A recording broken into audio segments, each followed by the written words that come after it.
Oh,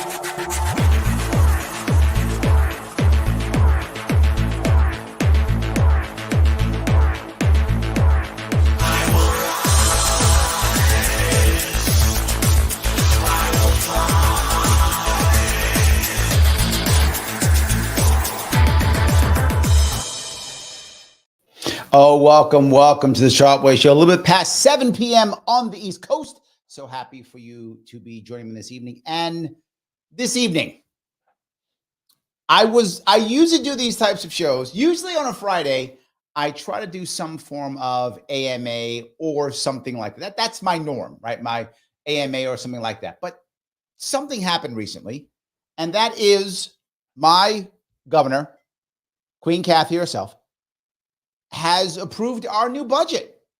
And I was like, well, approving our new budget, that's amazing. I love when she does that, because when she approves the budget, she always ensures that she's going to give me some good content, because our budget is garbage and everything she says is always utter lies. And every time I bring it up, people always think I'm making up how bad New York State is. People often think that, no, Larry, it can't be that bad. It's not really that bad, whatever. Oh, no, it's that bad. And the best part is I never have to just say things.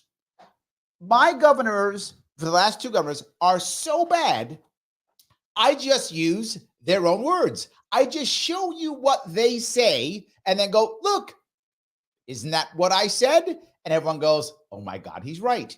Yes. And again, you might say, but Larry, you know what? I don't live in New York State. Why should I care? Because everything that's happening in New York State is going to come to you. It always does. It always does. I live in the belly of the beast, and you're going to be there with me if you don't help me stop this. So if you like what you see, click the like button. If you're watching on YouTube and you haven't subscribed, subscribe now. Every little bit counts. Please subscribe. Click that bell. It does matter. Please do so. If you want to, you can become a member if you like on YouTube. Click that join button. Become a member. That's all awesome. $5 a month. Dirt cheap for someone as good looking as me. Absolutely. And of course, you can always super chat me during the show if you want to on Larry Sharpe YouTube. If you're watching on X, previously known as Twitter, you may retweet this or repost this also. But no matter what, please click the like button. It does matter tremendously. I cannot tell you how important it is. So let us begin, shall we? Perhaps we should begin. Let me go ahead here and start with Her Majesty herself. And here she is. To announce that we have the parameters of a conceptual agreement on the fiscal year 2025 state budget. This is quite an accomplishment. And first, I want to acknowledge. Well, here's what she will do for sure. I guarantee this. This is every single time she does any of these things. Three things will happen. Number one, she will talk about how much hard work they do. Guaranteed. She will always, I work so hard and proud. We work so hard. I'm so proud constantly, as if they do hard work, but no one else does. And like the work she does is hard. It's not, but she will always say that. Second, she will always have tons of cash giveaways. Guaranteed we'll be spending money, and spending money means solving a problem somehow in her eyes. And third, she will make illegal things illegaler. Guaranteed. She always does it every single time, never fails. I'm sure this time she will not disappoint. Well, let's see. Maybe I'm wrong. The extraordinary public servants who made this happen. The public servants, yes. They members of my team who've worked long and hard. Of course they did. Many weekends, long nights, early mornings, and they made this become a reality. And I want to thank particularly our Secretary, the Governor, Karen Bursa-Keough, extraordinary work. And I will be forever grateful for what she has delivered for New Yorkers. And counsel to the Governor, Liz Fine, who made sure everything was just proper as it should be. And I want to thank her for all she has done. And Director of State Operations, Catherine Garcia. All the good stuff. Luckily, there was not a blizzard or a major storm during the budget process, or it might have been delayed, but always on the ground. And Chief of Staff Stacy Lynch, who's our secret agent to negotiate some of the hard deals as well. And I want to thank her. And who'd you negotiate with? Our first time to have as our budget director, Blake Washington. You did good. We'll keep you. We did good. We're going to keep him.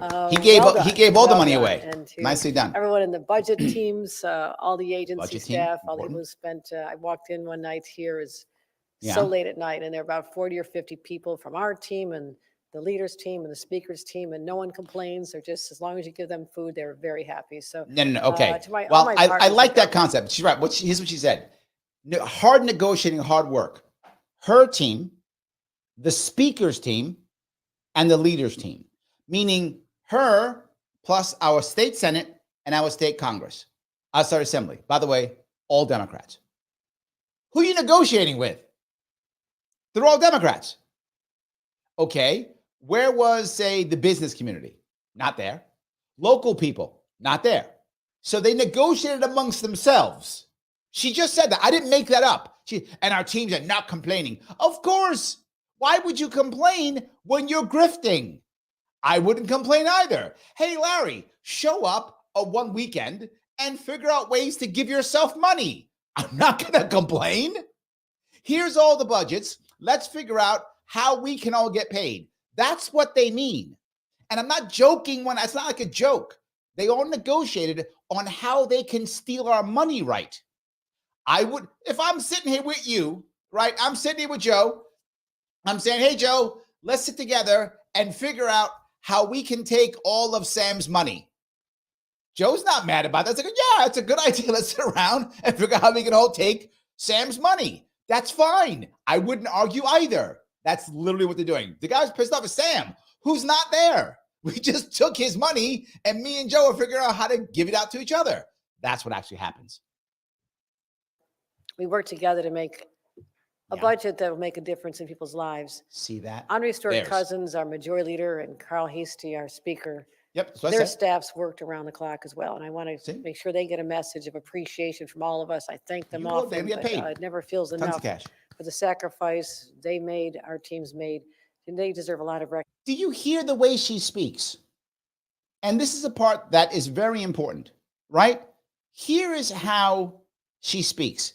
She speaks in a way that says, we are so important and we work so hard. You should feel sorry for us because we do. How about the person right now in New York City, Buffalo, any major city, who's working their third job Friday night, not hanging out with their family and friends, not going out and enjoying some nightlife thing on a Friday night in New York City, Albany, Buffalo, wherever they might live, some city. They're not doing that. They're not. They're doing Uber, or they're doing Uber Eats, or they're doing their third job. They're doing something like that. Don't you think they work hard? She does not. As well. Each of us came to the table with really strongly held beliefs. But in the interest of our state, we pulled it together to deliver in a really collaborative way. And I'll say, you don't always see that here. You don't always see that in our capitals. So yes, you do. In my state. Okay, you see that since we have a majority filibuster-proof Senate. Now you do see that. Yes. The state address in January, and Congress.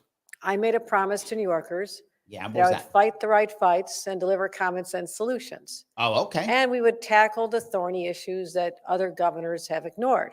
I like that. She said in January she was going to solve some problems and tackle some stuff. That's a good promise. I like that promise. So then she passed laws or changed things to do that, right? In so doing, we would move New York forward. Now, I always ask the tough questions about housing and public safety and even how we teach our kids to read. And always said, can we do better? Why is it this way? I like that, except that you've been part of New York State government for the past 20 years. I'm not making that up. She has, so have both the speaker and the leader, and so has Eric Adams. They've all been part of New York State government for over 20 years. Why are you confused? I'm not part of government, and I know exactly how it works. You probably should. And I heard way too often, for my taste, that's how it's always been done. Oh. That never. You mean when you were in charge and you were part of it? Worked for me. Never worked for you. Never has, never will. So we had some very tough conversations about how to change the entrenched status quo. Okay, in theory, it should be easy, right? In theory, this is theoretical, obviously. You should just be able to say, hey, we're all Democrats here. Let's pass law A or law B. Let's fix this or fix that. So in theory, there should be no negotiating. So why is there negotiating? It's a serious question I'm asking you, right? Why would there be? Here is the reason why. Because she's not passing laws. No, what is this speech about? Is it about new legislation?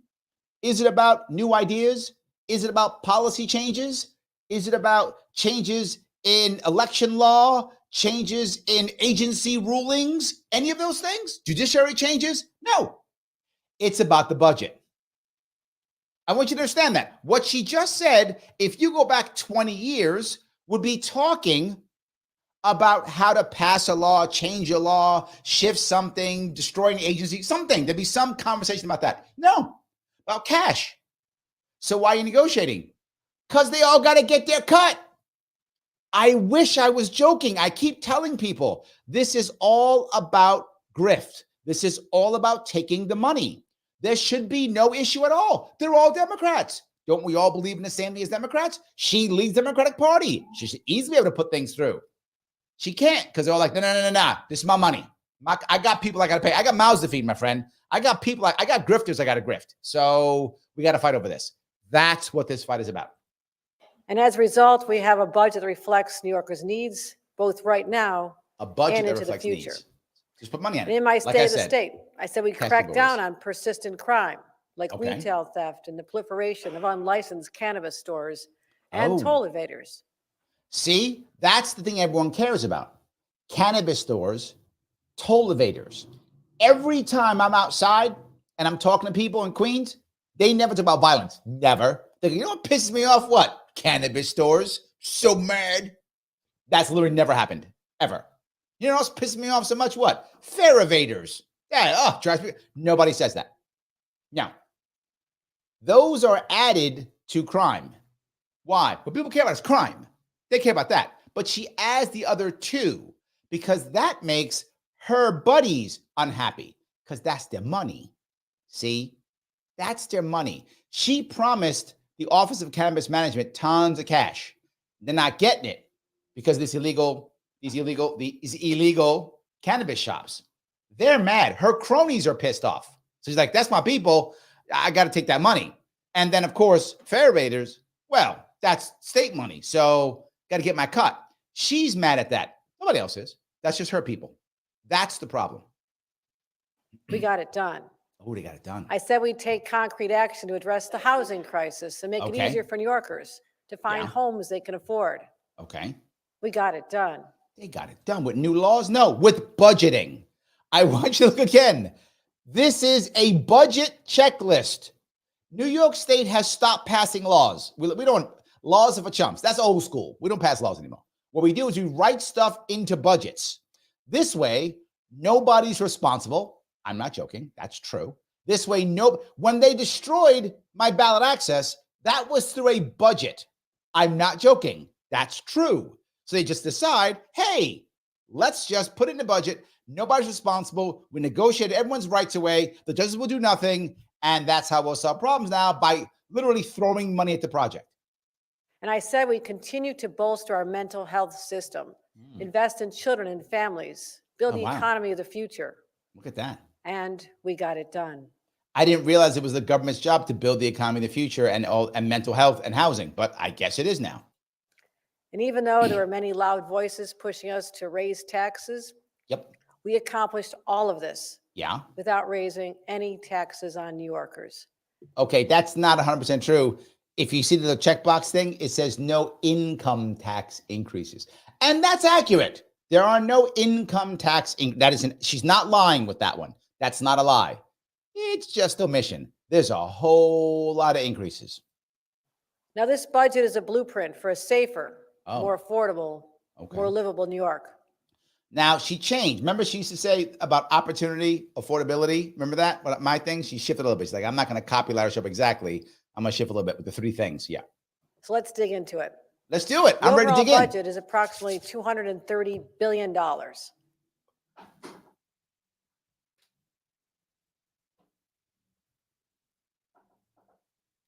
That's the opening statement. Okay. Wow. Okay. Wow. Wow. Wow.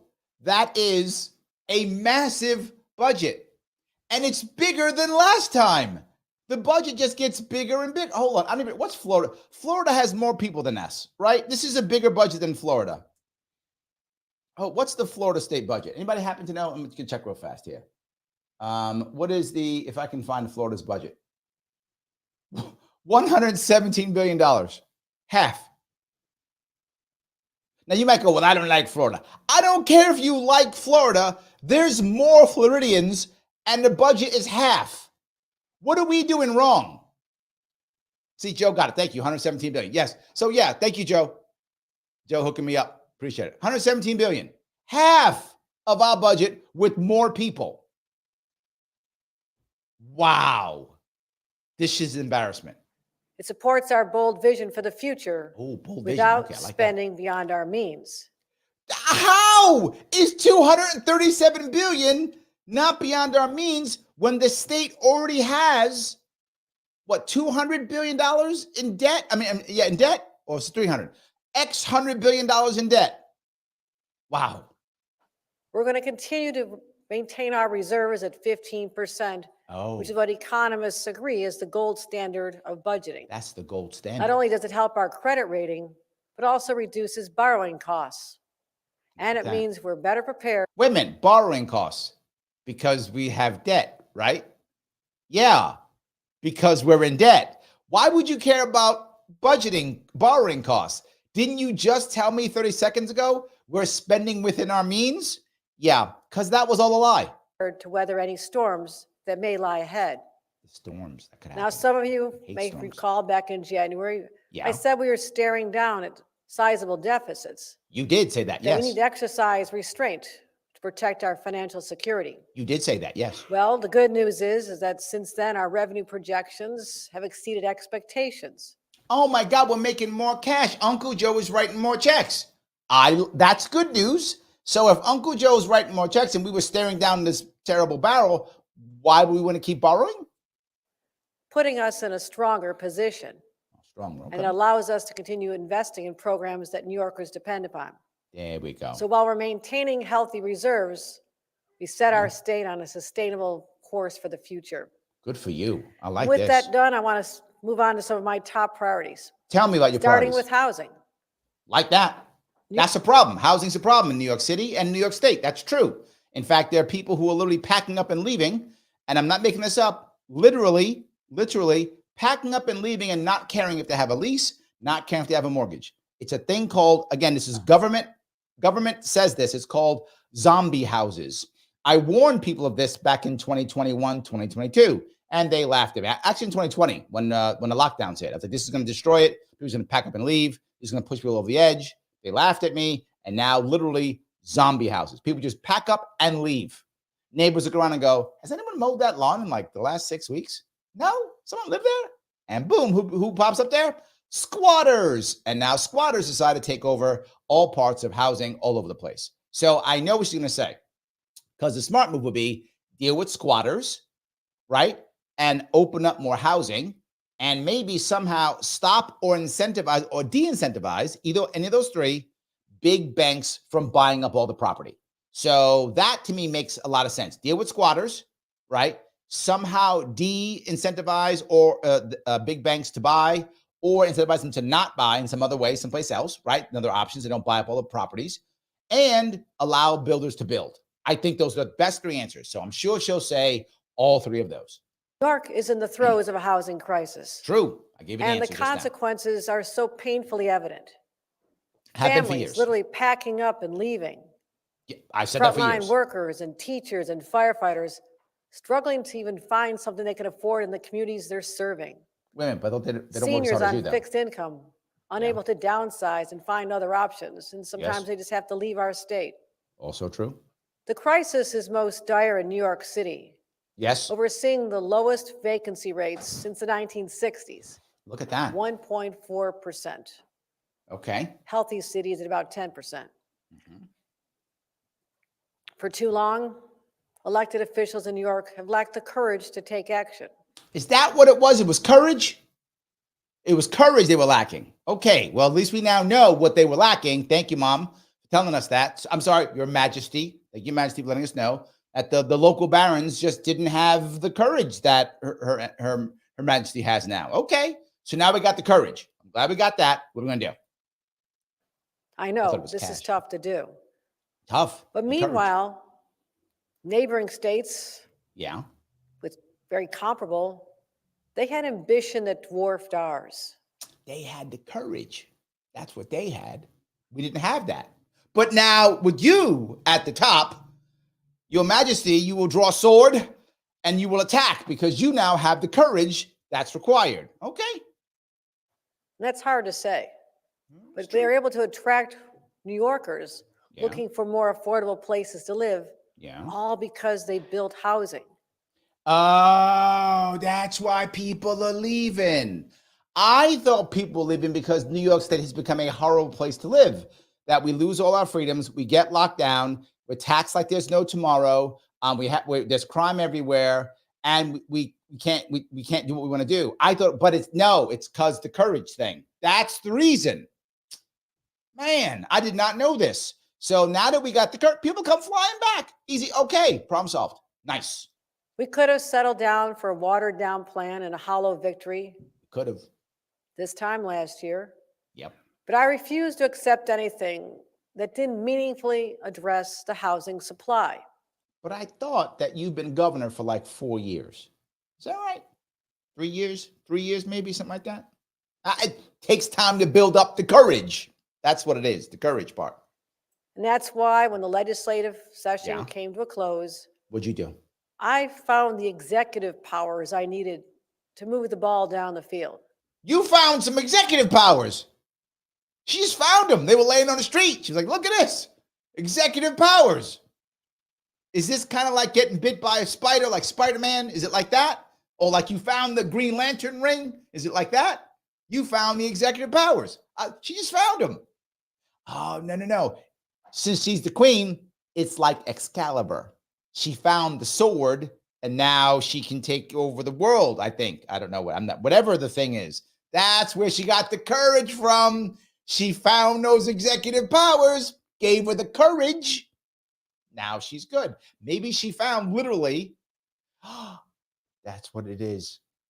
She found the medal that the lion got in Wizard of the Oz, which gave him courage.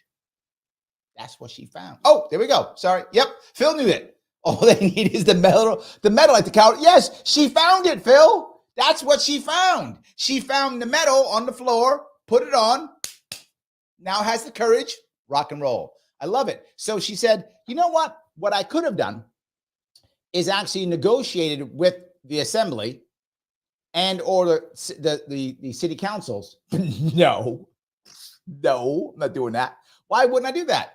Here's the reason why she won't do that. Because then they get a cut of the cash. She's not giving her cut up. She said, I found executive power so I could just take all the money for me and my friends. That's what happened. If only government wasn't literally the mafia. For example, unlocking thousands of new apartments in Gowanus that were stalled by the expiration. So she found the courage and the executive powers with the medal. And she said, oh, and all of a sudden her mind went to like magic powers. It's kind of, see, what you guys don't get. See, you don't understand this, right? Joe, you don't understand this. What happened is once you get the courage from the medal, it's almost like Star Wars, right? Remember when Alderaan was blown up? And at that point, immediately Obi-Wan was like, oh, I feel the disturbance of the Force, right? He felt that. She was like, oh, I feel 1,000 apartments in Gowanus. It happens like that. You just don't get it, all right? That's what happens when you're a queen and you're royalty and you find the medal of courage. You just all of a sudden know, oh, there are 1,000 apartments ready to go in Gowanus. You know that. And now you can use your magic powers and make them available. You guys don't get it. You guys aren't paying attention. Of 421A. See and that? Launching our pro-housing communities program. Well, many of you know as 2024 rolled around. What happened? A lot of people thought a housing deal was a non-starter. Non-starter. Couldn't Many happen. predicted that our administration wouldn't even try. Well, they didn't know you had the medal. I found that interesting to read because in the process, while that was going on, we were actually working on a housing plan. Well, because they didn't know you had the medal. Intense That headwinds. courage. I vowed to never give up.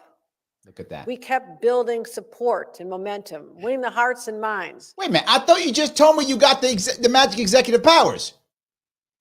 I thought you had the magic executive powers and you can read the minds of people who own apartments in Gowanus. Did you just tell me that? Now you got it. Oh, now okay. This story is getting weird now.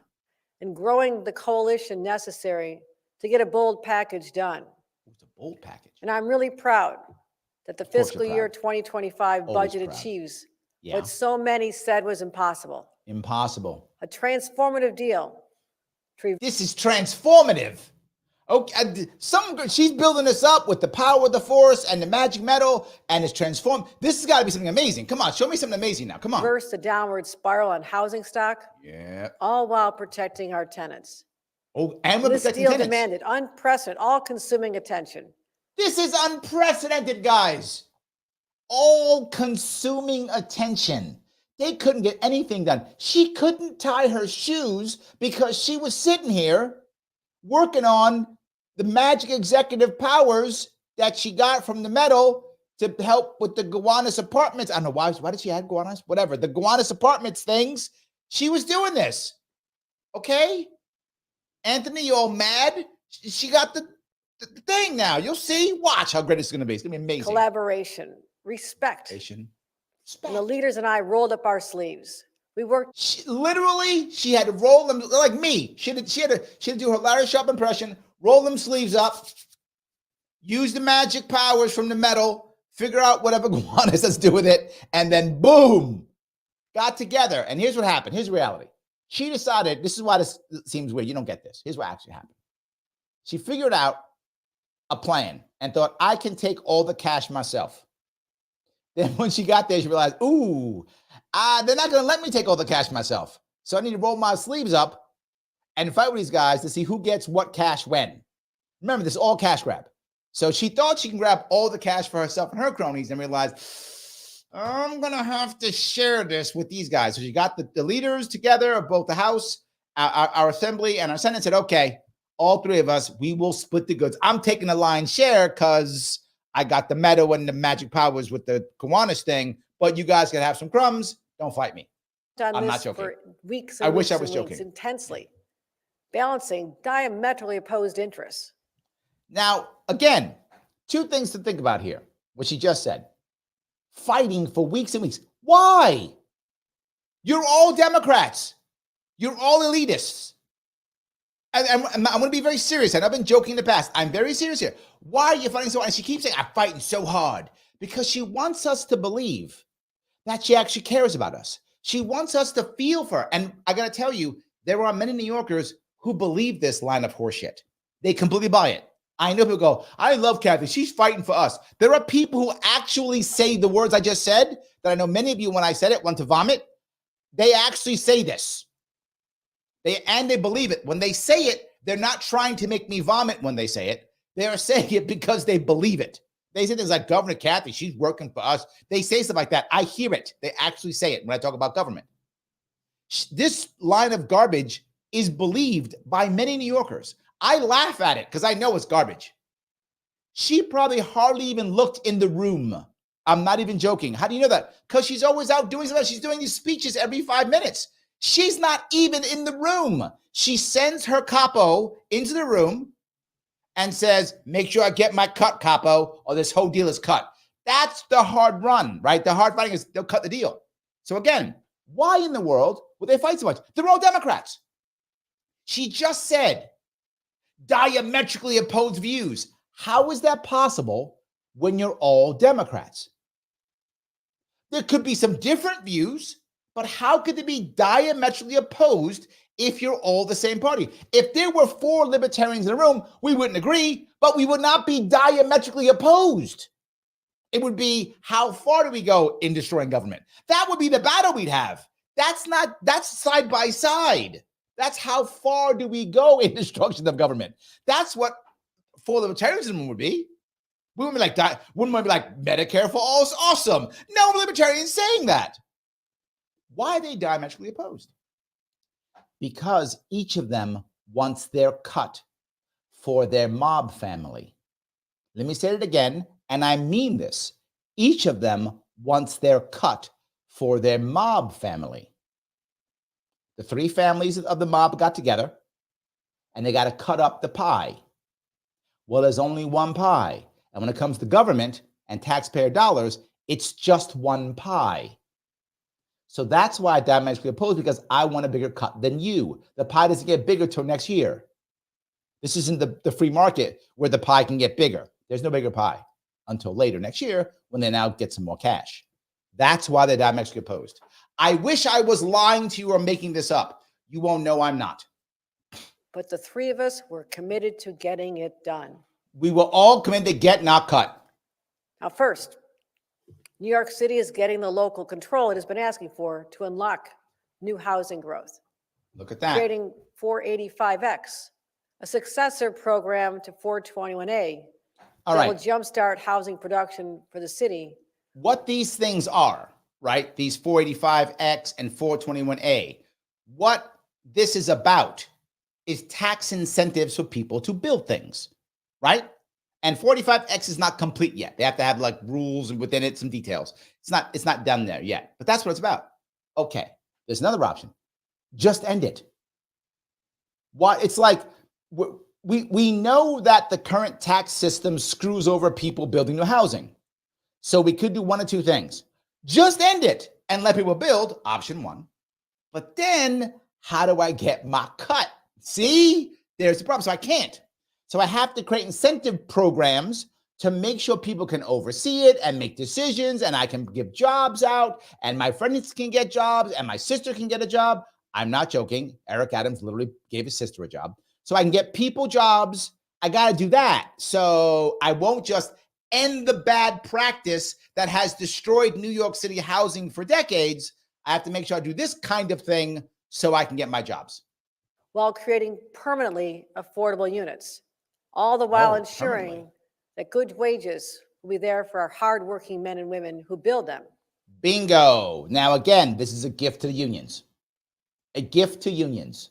This is the reason why they have to make sure the government controls housing, so they can make sure it's a gift to unions. That you can't let unions just fight naturally with the actual developers. No, that's how unions are supposed to work. But most of the unions are actually incompetent, and they rely upon government force. So they don't even know how to fight anymore. Why would they? But they should. I'm not anti-union. For those of you who know me, unions are literally part of the First Amendment. Unions are the right to freedom of speech and freedom of association. They're totally viable. They're totally important, and they're literally a right in the Constitution. No problem with unions whatsoever. My problem is when governments control the unions and the housing. That's what you have right now. They're just deciding, well, you know what? We're going to control it. That's the problem. Also, extending 421A for 6 years. 6 years. Unlocking previously approved projects that were stalled ever since this tax credit was in place since the 1970s. Okay, so again, they have to approve everything, of course, and they did, but it didn't have this extension, so you sat there and no one could build anything. I'm not joking. That's what happened. And when developers get around the rules to build, because they do, there's tons of buildings in New York City who just got around. If you ever notice, there's some things like there'll be a building built and then there'll be like a massive gap between 2 floors or something. Or there'll be some odd outcrop or something like that. You think, oh, that was in design, make it look good. No, that was to get around some stupid rule they made up. I'm not joking. That's what they do it. Yes, something just like that. So if it's for 6 years, if it's good enough for 6 years, why isn't it good enough, period? Just end it. No control. Was allowed to expire. See, it was allowed to expire. Converting underused office buildings into housing, including affordable units. Now, why don't people just do that, right? Why don't people who own the buildings just convert them into apartments? Just convert them. They can't. The law won't let them. And if the law will let them, it's so expensive that it can't be done. So how do you get it done? Get government out of the way. And eliminating antiquated state laws that have long prevented New York City from building more housing. So she actually said what I just said. Laws that stopped New York from building housing. So just end them. and let New Yorkers build. Bringing warehoused, rent-stabilized units back into the marketplace. Oh. And launching a new pilot program to create a path towards legalizing basement and cellar apartments.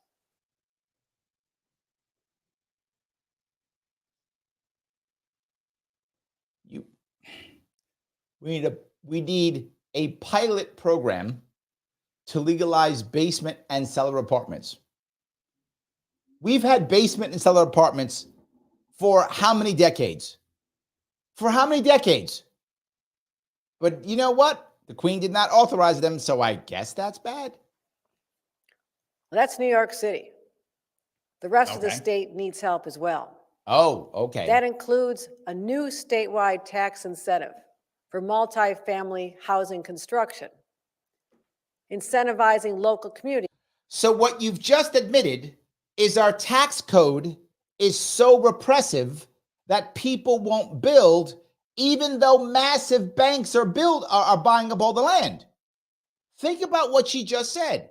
If that's true, you know what you could do? Just end it. They want to add accessory dwelling units like backyard cottages, in-law suites, and attic conversions. And they can't, because New York State says, I don't care if you own the land. It does not matter. You must ask New York State for permission to add a shed. She just said that. To add another apartment for your family member. Only if Her Majesty decrees it to be okay. Now look, I'm not crazy in this regard. If what you're building affects your neighbor, yes, I get it. Do not affect other people's property. Don't attack other people. Don't take their stuff. Absolutely. If you're going to build something close to your line of your property line with somebody else, of course, I have no problem with regulations that are about harming someone else. All good. I want to put a shed in my house. I got to ask New York State. Yes. I'm going to another building on my in a part of my building to put my mom or my cousin or my sister there. I got to ask New York State. Yes. Then you go, Larry, but don't you want safety codes? That's not what she's saying. There's a difference between saying build as you like, no worries, build if you want to build, but if someone's going to live there, there are codes to make sure it's safe for them. Not the end of the world. Okay, we can deal with that. That's not it. You can't even build unless they say yes. That's my problem. Build as much as you want. Follow the codes if you want someone to live there. Okay, but build. She's saying you can't even build, regardless of codes or not, unless one of her agents, one of the local barons, one of them says yes. Safeguarding homeowners against deed theft. What? And making $650 million in incentives available only to pro-housing certified communities. Oh, I love this. This is literally a giveaway. Literally $650 million for pro-housing certified communities. Who will certify these communities? Her or her cronies will. This is $650 million for my cronies. And the next one, $500 million for her cronies, right? So someone else got those cronies. They got cash. This is literally a giveaway. People go, well, no, it's to make No, it is literally a giveaway. They have to be the ones who commit to the building targets.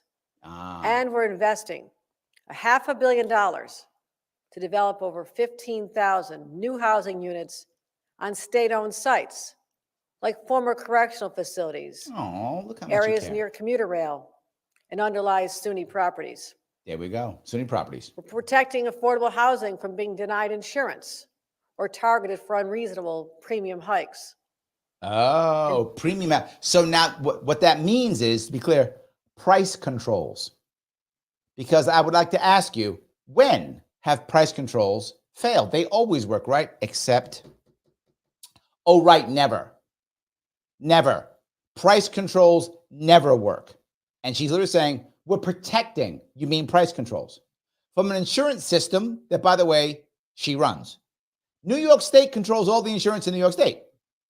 New York State even has the deed theft, right? Title insurance, run by New York State. New York State controls all of this stuff. So New York State controls everything, right? So if New York State controls everything, who are you protecting us from? Oh, wait, you. You're protecting us from you. Literally a protection racket. Vindicating the rights of Section 8 tenants all across the state. See that? Who are looking to access housing with their vouchers. So you're now going to protect Section 8 housing vouchers. Already, people who have Section 8 vouchers have trouble finding places. Already. Wow. And Philip says, all insurance prices are literally dictated by New York State now. Same electricity prices. Yes, they're going to protect us from themselves. Thank you, Phil. Yes. Creating new affordable rental and homeownership opportunities with a program called New York Housing for the Future. A program, New York Housing for the Future. A program. There will be millions of dollars put into that program. Why? Now you have to have a leader of that program. I'm a director of the blah, blah, blah program, and I require staff, and I require an office. That will be tens of millions of dollars. That will be more jobs. Now, I'm not joking. Each of those is a giveaway to, that's why they negotiate. Why is any of this negotiable? Think about this. What's negotiable? Hey, we're Democrats. Can we give money away? Yes, we love giving money away. We're Democrats. Of course, no problem. It's okay. How much of my people get their piece? How do you get your piece? All of this is just giveaways. Finally, I want to talk about tenant protections. Oh, okay, that's good. I've always supported protections and efforts to keep renters safely housed. It's true. From signing legislation to create the NYCHA Preservation Trust, which unlocked billions of dollars for renovations and improvements in public housing. And public housing is an embarrassment. We keep funding. And nothing ever gets better. And Joel said it perfectly. If we had more funding, that's it. If we just had more money, Joel. See, I know that New York budget is $237 billion, twice Florida's, and they have more people than us. I know, but Joel, if you just want to understand, you're not listening, obviously. If we just went to $300 billion, that's utopia. You just will figure that out. It's fine, Joel. You don't get how smart she is. You'll figure it out one day. More money equals success. Duh. Across New York City, to the more than $1 billion we secured last year to supplement federal emergency rental assistance programming. What does that mean? Giving landlords more money. From the beginning, I've maintained that we could find a balanced approach. You did. That would protect tenants from price gouging without undercutting our ability to build the housing we need.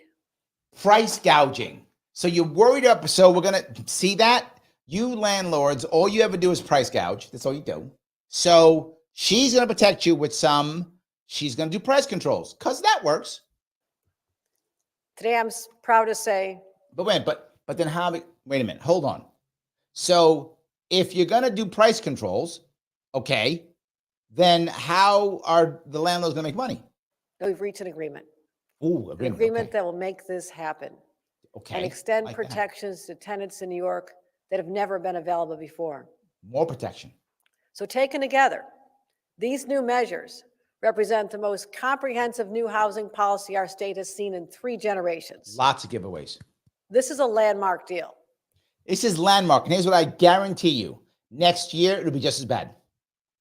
Every time I say these things, in these cases, I am literally always right. And I will say it again publicly. No better next year. And I'm really proud of it. It's a culmination of 2 years of robust community engagement. There we go. And I will say intense, spirited debate. But they all reflect our understanding that housing is not a privilege. It's not. What is it? It's a right. It's a right. But I'll say housing's a right. So why do you tax it? If it's a right, why do you tax it? Why do we pay rent if it's a right? Here's the thing you don't realize. And some of you people who are lean more left say, Larry, you're wrong with this right thing. Here is what I know to be true.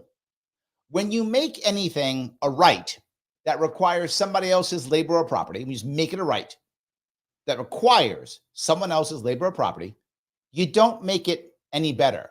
You make it more expensive. And you usually make it worse. You make it more expensive. That's the critical piece. How do I know this? How do I know this? New York State made education a right. Our education is garbage. Garbage. And the most expensive in the entire country. New York State also has made right to housing, the right to be housed, a right. What has happened? Income to migrants, most expensive, destroying the city. Yes, we also are making now housing a right. That will be the most expensive. It just makes things more expensive. It doesn't make it better. What you want to do is make it easier with more competition back and forth to ensure that people have better chance of having housing. We understand why the housing is a problem. You've said it. Our taxation system is garbage. There's no incentive to do the right thing, so they don't. These landlords will do what they're incentivized to do. You incentivize them crappy, they'll do crappy things. Say this. To truly enjoy their homes and their communities, okay, New Yorkers must also feel safe and be safe. It's true. In their homes. I like that. That is one thing she does very well is say obvious, stupid stuff to us like we're children. She's good at that. Like if you're like not bright and you're like, I wish somebody would say things to me like I'm 7. She's the perfect governor for you. Does it very well. My number one priority. Number one. When I became governor, there were still people recklessly calling to defund the police. Crazy people. Even when we had a huge surge in gun crimes. Yeah, because you know what the gun crime problem. When did we have a gun crime problem? Oh, right, that was around 2020 and 2021. What was happening in 2020? Oh, right, your stupid lockdowns. That's right, those stupid lockdowns. I remember. Well, instead of defunding, yeah, we supported and properly funded law enforcement. Oh, well, that was good of you. As a result, shootings and murders are down 30% statewide. That's the reason. See, because they properly funded. See, checkmate, Joel. See, she properly funded them and then down 30%. It had nothing to do with ending lockdowns at all. Nothing to do with that. It was because proper funding. Joel, check, mate, done. Aha. Why? And while we were able to make remarkable progress, there was still more to do. And that's why, once again, our budget sets aside over $347 million, record funding for gun violence prevention program. Look at that. Because you know what works? Gun violence prevention programs. Those work every time. Okay, there's a couple of exceptions when they don't work. Okay, here's the exceptions when they don't work. Always. They never work. Ever. We took like 1,300 or 13,000 guns off the streets or something, and the violence has gone up. It has not worked. So we can continue these proven efforts. Proven efforts. We all know there's certain categories of crime that remain stubbornly high. They're stubborn. It's not her fault. They're just these crimes. They're stubborn, right? I've thought the same thing. I'm like, why won't this crime go away? I'm scrubbing and it won't go away. Stubborn. I need some better soap. Damn crimes. We're taking the same core strategies we employed to drive down the gun violence. Wait a minute, but didn't you just put the National Guard into the subway system? Didn't you just have to throw another 1,000 cops into the subway system in New York City? Didn't a cop just get shot and killed like 3 weeks ago? I don't know how this doesn't make sense. Okay, but you need to go get that medal and use your magic powers for the Gowanus people, whatever you did. You got to go do that again because this is not working. Because we know they work. Starting with retail theft. Oh, retail. Now we're talking. Okay, now we're good. Now we're talking retail theft. Okay. This is some real stuff. This is something that people talk about all the time. Okay. Give me the retail stuff. Now we got it. A few weeks ago, I stood right here. You did, I small remember. Businesses and bodegas and their workers. Yep, they were crying. Every single day, they have to contend with brazen thieves who burst in, threaten people, and rip their products off the shelves with impunity. That's been true with impunity for literally years. For years. I spoke about this 3 years ago, and now Okay, look, better. Okay. She didn't know. She didn't have the courage. She didn't have the lion medal, but she found it. She told us she found it in December. She found the medal that now gives her the courage. So now we got the plan. Okay. Give it to me. Give it to me, Your Majesty. Do it. I made a promise to them right in this room. All right. I said we'd fight for them. Okay. Never forgetting that they were the essential workers during the pandemic who ensured that New Yorkers had what they needed.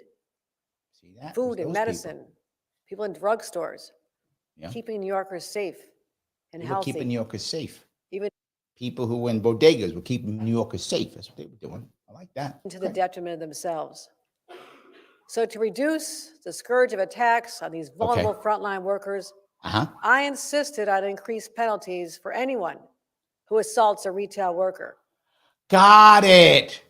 Got it. So assault, which is a crime already, and generally speaking, a felony if you hurt somebody, if that person happens to be a retail worker, they get more penalties. So she made something that's illegal, illegaler. Nicely done. I knew she had to figure this out. She did it. Every single time she does this, she always makes something illegal, illegaler, and then acts like she's a genius. So what we did was, everybody knows if you punch somebody, it's a crime. But now you get more years. That'll stop you. Because when I'm going to punch somebody, the first thing is, wait a minute, whoa, this punch. Is this going to get me 3 years or 6 years? Oh, I'll take 3, but not going to. Nobody does that. Someone believes they're going to get caught or doesn't. They're not thinking, wait a minute, this is 3 to 5. They don't think that. They don't. That's not what the average person does. This is silly. But of course, she's making it more, and she's making more protected classes. So now, remember the last thing she did when it came to the MTA? She actually made, well, now if you attack an MTA employee, that's more years. So, and now if you attack a worker, that's more years. So I guess I'm not important, because if you attack, I'm not an MTA employee, I'm not retail. So I guess you can go beat my ass in the street now. I don't matter. Because, I'm not one of those two. I'm not essential. You got it done. You got it. We've also agreed to common sense legislation. See, common sense. See that, Mike Voss? You think that what she's doing is bad. It's common sense. Thank you very much. Make it illegal to foster the sale of stolen goods online. Oh, so selling stolen goods was legal before. I didn't know that. So now selling illegal goods is wait a minute. It's always been illegal, hasn't it? Whoa, you hit me with that too fast, Your Majesty. That's 2 in a row. Illegal, illegaler. There we go. You know what? I'm sorry. Okay, Phil, I know you were going to bring those illegal goods to my house so that I could sell them off for you, but now it's illegaler. So I'm not going to do that now. So keep them. I'm not doing it. And allowing prosecutors to combine the value of goods stolen across different stores when they file larceny charges. Okay, so now you're going to be able to say if I stole from 3 stores, that's more than 1. And this, by the way, Mike, is common sense. You should know this. Now, I know you're saying this. I know you're saying, Mike. You're saying, wait a minute, Larry. You're saying, wouldn't it be more common sense to just keep people in jail who keep robbing places? Okay. See, Mike is going to go to some data, which is true, by the way. 1/3 of all shoplifting is done by 300 people. This is, the government says this. This is literally from Eric Adams' mouth in New York City. 1/3 of all shoplifting is done by about 300 people. And they are arrested an average, I know you're thinking, Larry, you do 15 again? Nope. That's for MTA people. For shoplifting, the average is 20 times. Yes, 20 times. The average shoplifter of over 1/3, the average is 20 times they've been arrested. Yeah. So You could, if you want to, not just make something illegal, illegaler, not just put people in jail longer whenever they go to jail, if they go to jail. You could just take the 1/3 of all the crimes and keep those people in jail after, I don't know, the 3rd arrest or the 2nd conviction. I don't care. Pick the number you want. But you shouldn't go multiple convictions, 20 arrests, back on the street. I don't care what the penalties are. If they're not going to jail, who cares? Now, I know that sounds like common sense, but a better idea always is to make illegal things illegaler. There's something more important here. We got it all done while securing $40 million to establish dedicated retail theft teams within the state. See? Now, why do you have to have $40 million for coordinated retail theft teams? Why do you have to have, what's the reason for that? Why don't you just say, hey, cops, go do this now, right? Cops want to get bad guys? Great. Give them the ability to go get bad guys. The vast majority of cops, I'm sure there's some who don't care, but the vast majority of cops are like, great, we get to go here and get bad guys. Wonderful. It's why I signed up for this damn job, to go get bad guys. Let's go do it. No. I need $40 million. Why? Someone's got to oversee this new unit. That's what it is.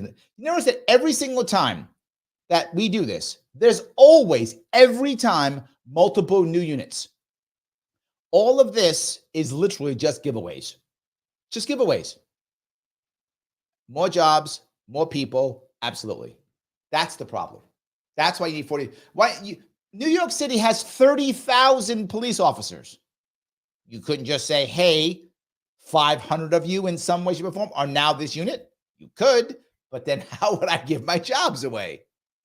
State police, in DA's offices and local police departments.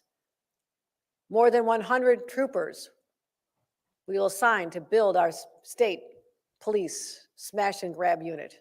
See, what we need, okay, we could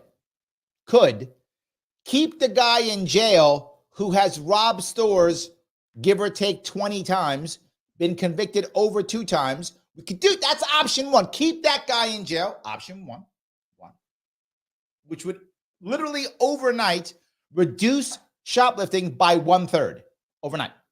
And then as more people keep doing it, they go to jail and stay. So begin to reduce. You don't got to add 1 cop. Keep the same cops.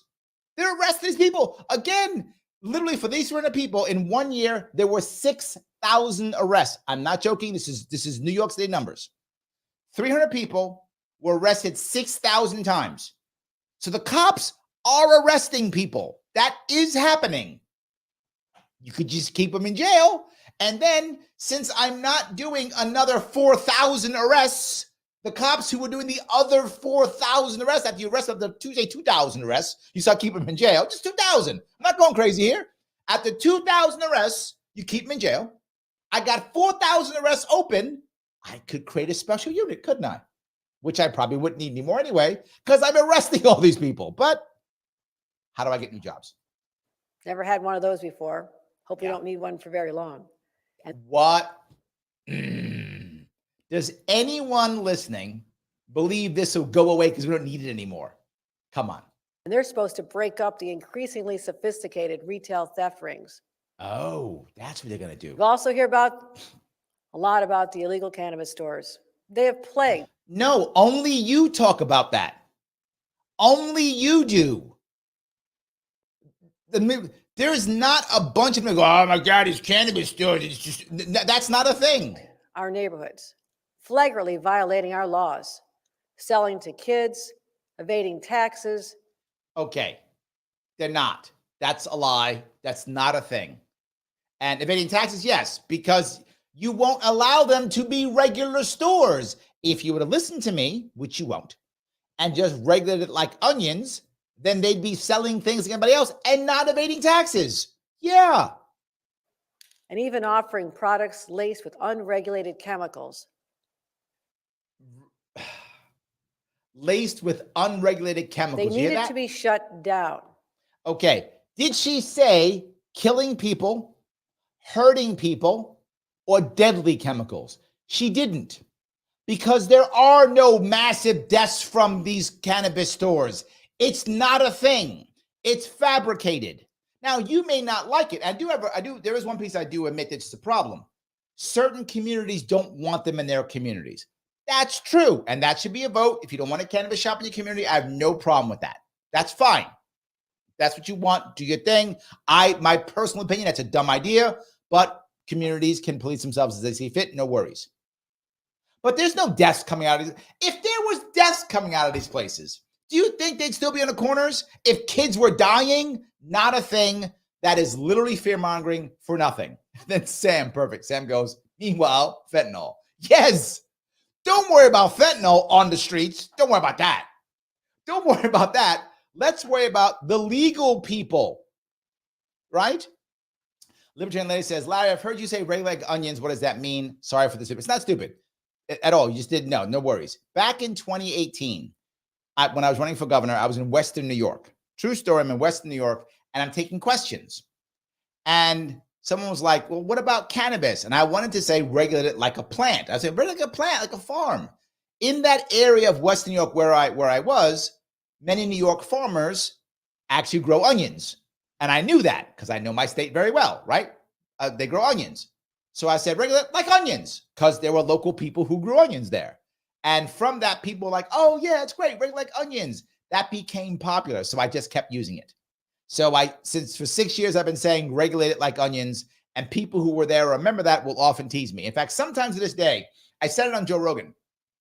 Sometimes I'll be outside and a car will drive by, and there'll be a couple guys in the car and want to roll the window down and yell, Larry Sharpe, regulate like onions, and drive by. That does happen sometimes. So that's where that comes from. So, yes. I hope I answered your question. We are up against thousands of illicit shops. It's true. As well. There's literally like 15,000 of them in New York City. I'm not joking. It's some crazy number like that. Yes. Now, if they were killing kids, as she intimated but lied, if they were, do you think there'd be 15,000 of them if they were killing kids? Do you think people were dying left and right? Do you think that there'd be 15,000 of them? If one killed one kid per year, that's 15,000 dead kids from cannabis. If that was a thing, it's not a thing. She makes it up. Why is she mad? She's mad because her people aren't getting their cut. That's why she's mad. Her people, her cronies that she set up for years to make a killing on this, they aren't getting their cut. It was bureaucratic inertia and didn't have the laws on our side. The law wasn't on your side. You wrote the law. So we changed the law. Oh. So we could finally fight back. Oh, you fight back now. You couldn't fight back before. So it wasn't illegal to have an illegal store. So what did you do? You made what was illegal illegaler. Well done. Yet again, you did good. Forward, both the state and localities will have the power to padlock the doors of these illegal vendors for up to a year. A year? That means while the due process plays out, the padlock stays on. Okay. I'm getting overstimulated now. Did you hear what she just said?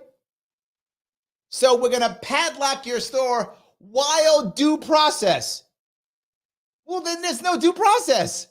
You've confiscated all their stuff, shut their business down, and now they have to pay the rent on that store without making money for a year. While due process? That's the definition of no due process. Literally, you said, I'm going to paint everything green. This is how nothing will be green. What? I'm going to paint it all green. That's how we won't have stuff painted green. But you're going to paint it green. Yes, that's how nothing will be green. But you're painting it green. Yes, that's how nothing will be green. So I'm going to padlock your store. You have to pay rent on a store for a year, and you can't make any money, and I'm seizing all of your goods. And then we'll do due process. But you've already bankrupted me. Yeah, and then there'll be due process. What? And Mike brings up Mike, well done, brother. Absolutely. So no income for the landlord, no income for the employees, no tax revenue, and no due process. Yes, and thank you, Mike. And she literally just said that proudly. And here's the worst part. No victim. Nobody's hurt by this except her cronies. This is why I keep telling you, these people don't care about you at all. At all. Your safety means nothing. Your ability to make money means nothing. Your education means nothing. They care about their cronies only. This is a one-party state. This is no longer democracy anymore. People wonder, why do I call her Queen Kathy? Because she can literally say this publicly, and no one will challenge her. Nobody will. There is no, courts will stand behind her. No one will say anything. And Mike is exactly right. The landlord is screwed. The employees are screwed. The employer is screwed. No tax revenue and no due process, blatant violation, and nobody, and she says it publicly. The best part about this is she gives me content every month. And people still in my state, why are you so stuck with this Stockholm syndrome and you keep voting for her? And keep acting like, I can't have Larry Sharpe or somebody else on the ballot because then I won't have landlords, employees, the state, and everybody else screwed, violating everybody's rights, and she won't get her money. Absolutely insane. Michael, thank you for that. That's perfect. Now, let me be clear. Be clear. Before we feel the results, this is going to take some time. It will. They won't Oppression always does take time. It's true. You're not wrong. By the way, speaking of oppression, if you guys don't click the like button, you are oppressing me. Click the damn like button, you guys. If you like this, click the button. It costs you nothing and helps me tremendously so I can keep doing this. So click that like button. If you are watching this on Twitter/X, please repost this right now. Repost it. If you want to, you can always super chat me. That gets you through everyone else's stuff right to the front. Have a super chat, whatever you can. Keeps me going. It's awesome. You can also become a member if you like. If you like what I'm doing, you see me giving you more and more stuff. You know what? Hook me up. Click that join button on YouTube, Larry Sharpe YouTube. Become a member. It's $5 a month. And I keep you. Just tonight's worth $5 at a comedy show. Come on now. It's worth it. You can do it if you want to. Please take care of that. But no matter what, click the button that is like. Do that now, whatever you're watching. It really does matter. I know I tease you, but without it, there's no way that I'm going to be able to keep this going and to get more people watching. So please help me out. Click that button that is like. Appear overnight. But eventually, New Yorkers will see the change they've been waiting for in their communities. This will clear the way for the Black, Latino, women, immigrant, veteran, and justice-involved business owners who run the legal shops, the people our cannabis laws was intended to empower. And this is just the start of how we're keeping people safe, including $36 million to give law enforcement and district attorneys more tools to prosecute domestic abusers, $35 million in grants to strengthen security at higher risk community organizations. All right. I had to put on my old school Larry Sharpe shirt real fast. This is the old school retro one, right? Because you guys remember for 2018? Because all this stuff I talked about from 2018, that was the newer one. So I had to put the older one on because this is still the same stuff from 2018. Had to make a quick costume change. And while I did, what did she do? She gave away more money, $36 million to prosecute domestic abuse. When did domestic abuse have a spike? That was, oh, right, during your lockdowns, when you forced people to stay together who shouldn't be together. I remember that. $35 million to thwart hate crimes. Huh. Where are all the dead Muslims and Jews in New York State? There are.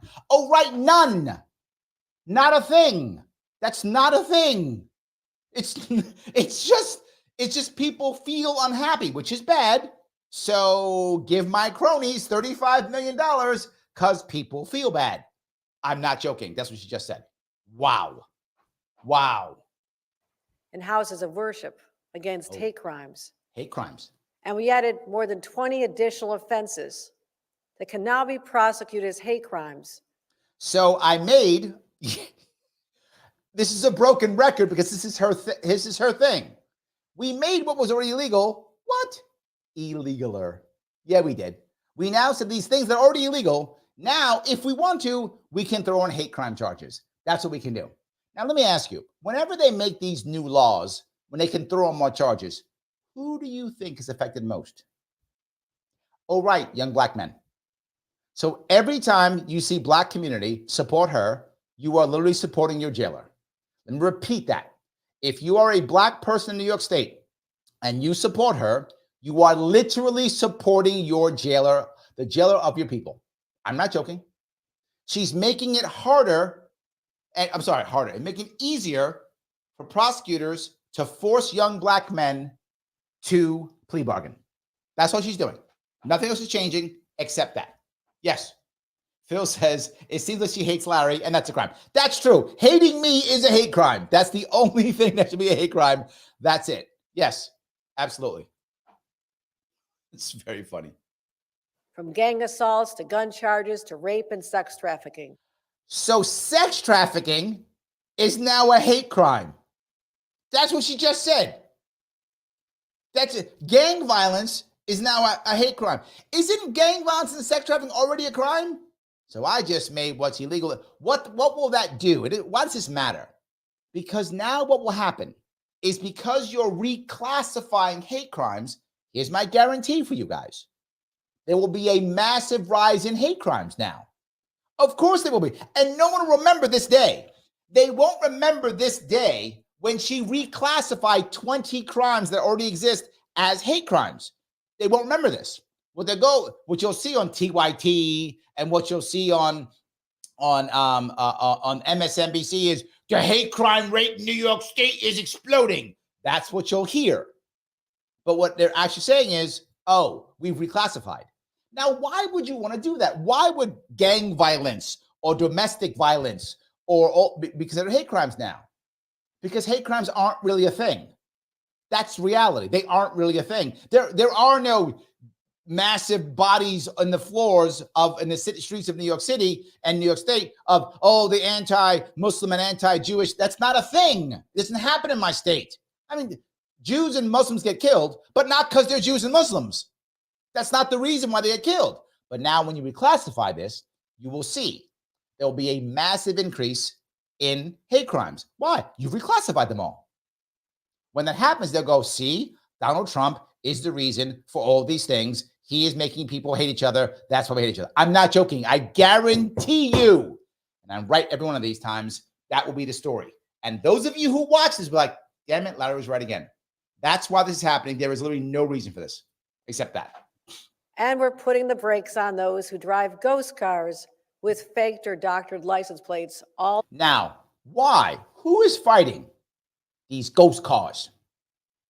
I'm looking and I'm asking people. No one. No one even knew what a ghost car. Half of you didn't even know what a ghost car. Half. 90% of you watching, listening, don't even know what a ghost car is. New York State has created a surveillance state within the city. It's just a surveillance state. And everywhere you go, they check your license plate. And particularly now they have now a congestion pricing here in New York City. So that's how they charge you. So people got smart. They started putting fake plates on their cars so they can't read it. That's the ghost car. And we got to do that. Why? Because it hurts people? No. Because people are having, something? No. Because she's not getting her cut. It always comes down to her getting her cut. Always. To evade our tolls. Evade our tolls. We'll also invest millions to reduce the number of repeat offenders and prepare them for reentry after their sentence. Another issue that is always top of mind in the city. Tell me. Is the migrant crisis. That's true. New York State and New York City continue to carry the burden of sheltering right now over 65,000 migrants. Now, why? Why would you shelter? Why would you shelter all these migrants? I don't understand why. Oh, because you're a sanctuary city and you agreed to it with no plan. Kind of, yet again, just as the lockdowns, a self-inflicted wound. And to be clear, I am not against migrants. You guys know I'm not. I'm happy to have migrants. You just can't have 180,000 of them if you don't have a plan. 184,000 have come to New York over the last 2 years. It's true. I've said all along, it's up to the federal government to address this crisis. I've said all along, not my fault. Uncle Joe, help. At least she's honest. But Republicans in Congress, including 10 from New York. See that? It's these Republicans. See, Mike Voss, it's your problem. It's your fault the whole time. It's the Republicans that did this. It's not our terrible policies, us not thinking forward, us having no plan, us virtue signaling about immigration for decades and never having to pay the price for it. And then when it bites us in the butt, we don't know what to do with ourselves. It's not that. It's you Republicans in D.C. Guys don't get it. That's what it is. Refused to act. They didn't act. They didn't come in and save our state. Damn Republicans out of Wyoming. Why won't you come save New York? What's wrong with you? They rejected a bipartisan bill. Bipartisan. See, when you say bipartisan twice, see, this is your problem, Phil. You don't understand this. When you say bipartisan twice, that makes it extra good. See, if you just go bipartisan, that makes it good. If you say bipartisan twice, it's like magic, right? If you say the magic word 3 times, you say like, right, you say what's the Candyman 3 times, he comes from the mirror. Say bipartisan twice, it's extra good. See, that means everybody gets a cut, not just the Democrats. Republicans too get a cut. They all get a cut. Absolutely. Phil says, if you say bipartisan 3 times, Bob Dole comes back from the dead. Oh, I love that. I love that. That's how he comes back. That's what you do. Don't do it in the mirror because he'll pop up. To send over 2,000 more agents to the southern border. Oh, okay. Why'd they do that? Because the former president told them to. See that? Donald Trump was behind it the whole time. Donald Trump was behind it the whole time. See that? You guys thought she was incompetent. You guys thought she didn't care. You guys thought that she was a bad governor and that Eric Adams was incompetent and was corrupt too. That's what you all thought. But no, you thought the policies were terrible. No, you thought we weren't thinking. No, Donald Trump, he did it. He was like, here's how I'll make sure that I'll screw New York over and I'll send these immigrants there. That'll get them. It was Donald Trump. That's what it was. I was wondering when it was going to be him, right? I mean, we've been in this for a while and it hasn't been him yet. Now it's him. Okay, good. Yes, exactly. Now we got it. Now, ooh, hold on. Phil, you're killing it tonight. I would have gotten away with it too. That's what he said. Exactly right. If it wasn't for you pesky kids. Nope. We caught Donald Trump. I feel good about tonight. See that? Me and you, Phil, we caught Donald Trump. Well done. Whew, we saved America. I feel better about myself now. I do. Absolutely. Yes. So Mike says, Orange Men bad didn't open the border and the illegals only came at February 21st. March 2021 was when Kamala was made the borders are. I'm sorry, February 21 and March 21 was when Kamala was made the borders are. See, okay. All right. All right, Mike, I'm starting to get tired of your logic and your data. All right. And you making sense. Okay. Enough of that. It feels good to blame Donald Trump. All right. So we're just going to do that. We're going to forget your logic, your numbers. That's no, I don't like how that sounds or feels. So Trump did it. That sounds a whole lot better. I'm just going to do that. It's Trump's fault. I feel better now. Thank you. Would have stemmed the tide of migrants and provided significant financial relief for New York. Trump said and no Border to that. Patrol for the northern border as well. That's right. So while these Republicans grandstand and gaslight the public, that's what they're doing. We're on the ground dealing with the realities. And you never grandstand, and you never. That's true. I love that. You never do it. Their inability to act. See that? So that's why the problem continues. Because Donald Trump. We're providing $2.4 billion to assist. See that? So she's going to write a check. See, because Donald Trump's bad, our queen will write a check. Good. A $500 million increase and help the city manage this unprecedented humanitarian crisis. Yes. It's the right thing to do for the migrants, and it's the right thing to do for the city to protect quality of life for its residents. You should have thought of that 3 years ago, but I guess now's a good time to think. Better late than I forgot. Right. I keep forgetting that she has already said. She's already said that she found the magic Lion's medal last December, which gave her the magic powers of courage. Was it right? Courage which made her be able to somehow see into Gowanus. Why was she about Gowanus? Whatever. She saw into Gowanus, and then she was able to find the executive powers, she said, right? And executive powers, she found those too, and now she cares about the border, I guess. So there we go. Gosh, I wish she would have found the medal a couple years back. I think many of you know that when I encounter long existing challenges, like housing and crime, ignored by leaders before me, I first put a spotlight on them. Can't always solve it at first or even the first year. Then you blame others. I put a spotlight on it and then I take action. Oh, that's the blaming part. Education is yet another example. Okay, when do you blame others? I forgot. When's that in your list of things? You first ignore, then spotlight, then blame, and then throw money. That's right. That's the order. Ignore, spotlight because you can't ignore it anymore. Blame someone else, generally Donald Trump, or Republicans in general, but preferably Donald Trump.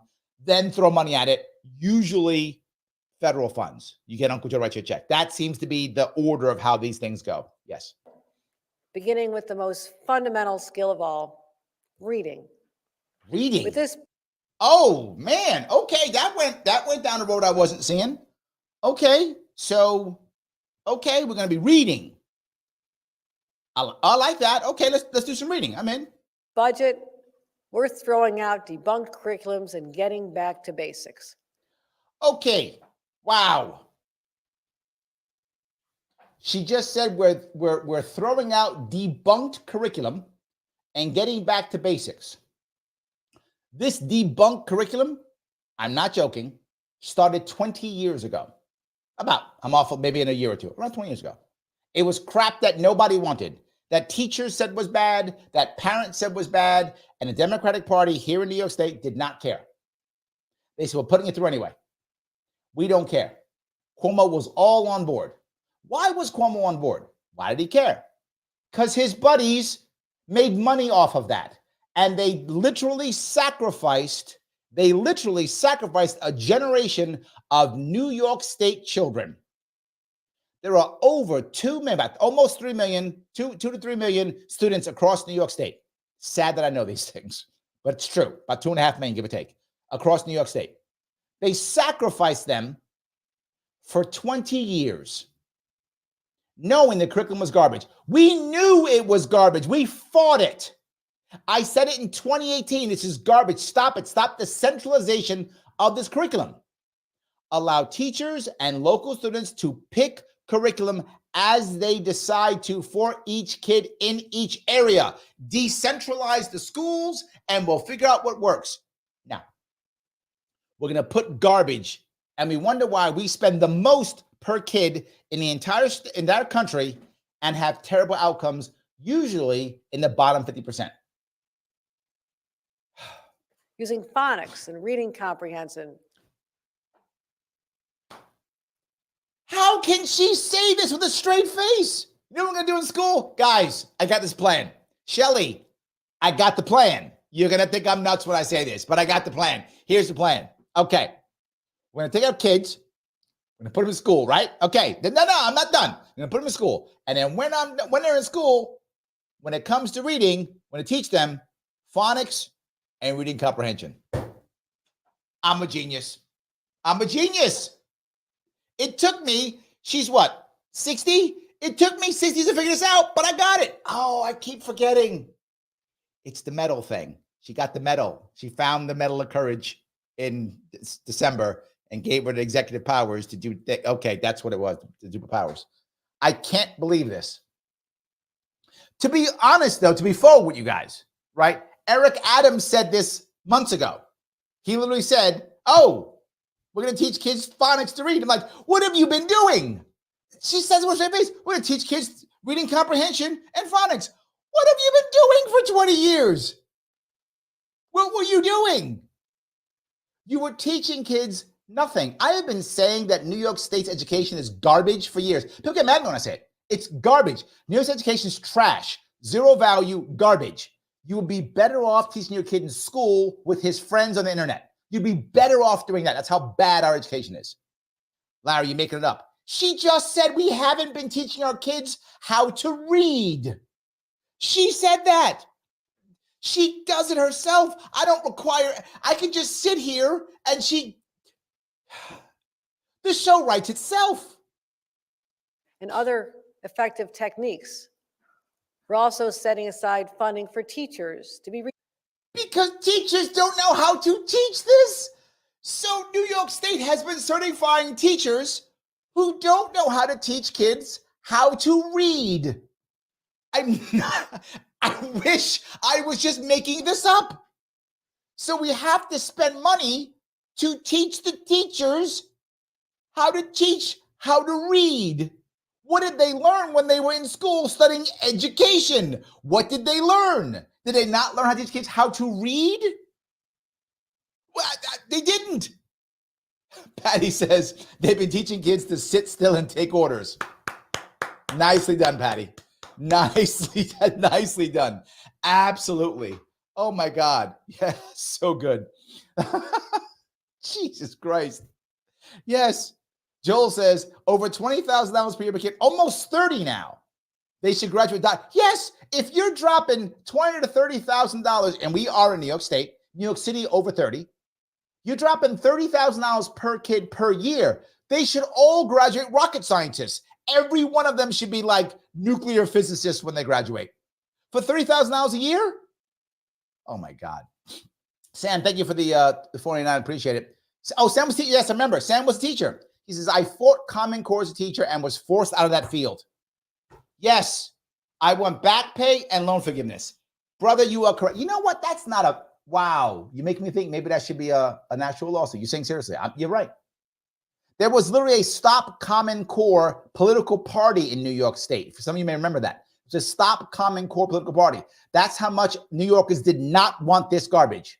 We fought it. They ignored us because you have no say in your government in New York State unless you are an executive member of the Democratic Party. You have no say. None. So they do what they want forever and then now act like they're saving us. This yet again, saving us from ourselves. You know, we wreck things. We're going to fix it. See how good I am? And again, she's been in government the entire time. She hasn't had any other jobs. She's been in government all the time. She was like some local city council person, I think in Hamburg, Western New York. For those who don't know New York, that's near Buffalo.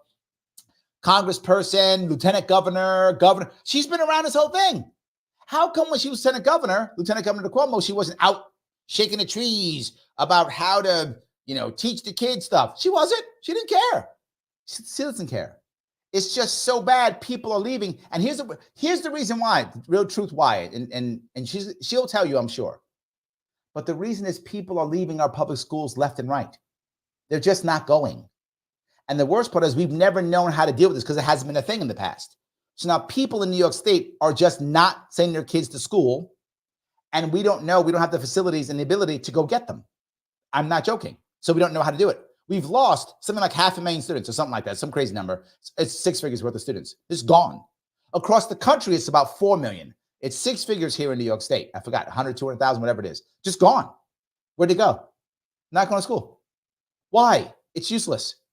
They're literally, she said it, not teaching the kids how to read, and the teachers don't know how to teach kids how to read. Be trained to make this transition. Teach kids how to read. That's how we start to set our kids up for success. That's the way we do it. See, Alice, you didn't know this. You want your kids to be successful, teach them to read. She has Thanks, Mom.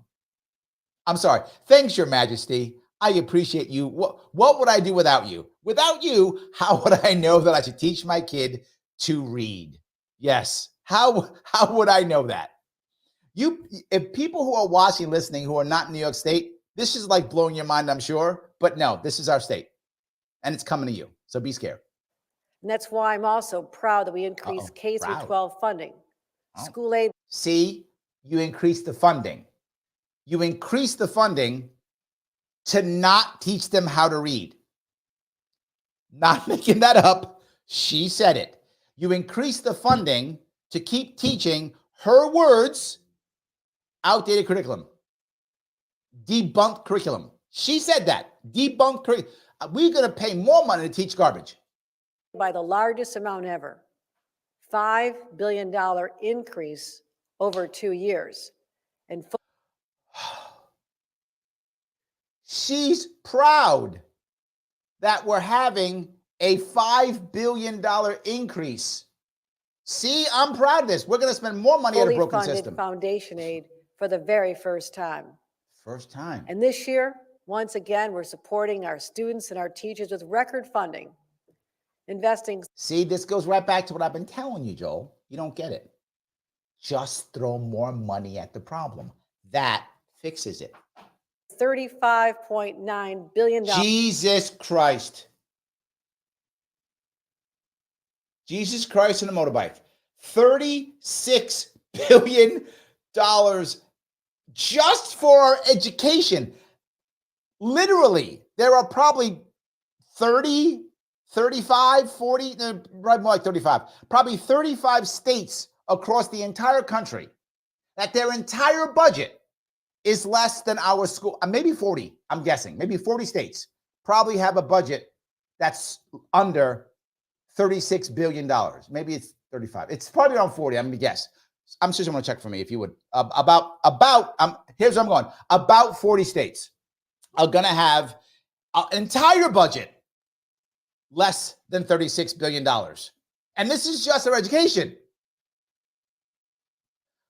Whoo. Wow. In our schools, a $1.3 billion increase over last year, the highest amount in our state history. Because that means it's successful. See, if I announce it's the most money, then we win, I think. So now between the historic investment from the state, it's historic, and the infusion that was there from the federal government in pandemic aid, Uncle Joe writing checks. There we go.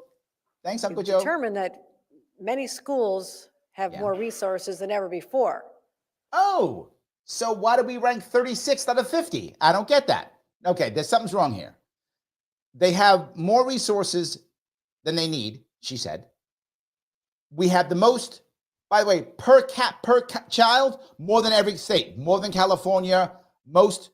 California might have a bigger overall education budget, it might, but per student, we're the highest. We are the highest.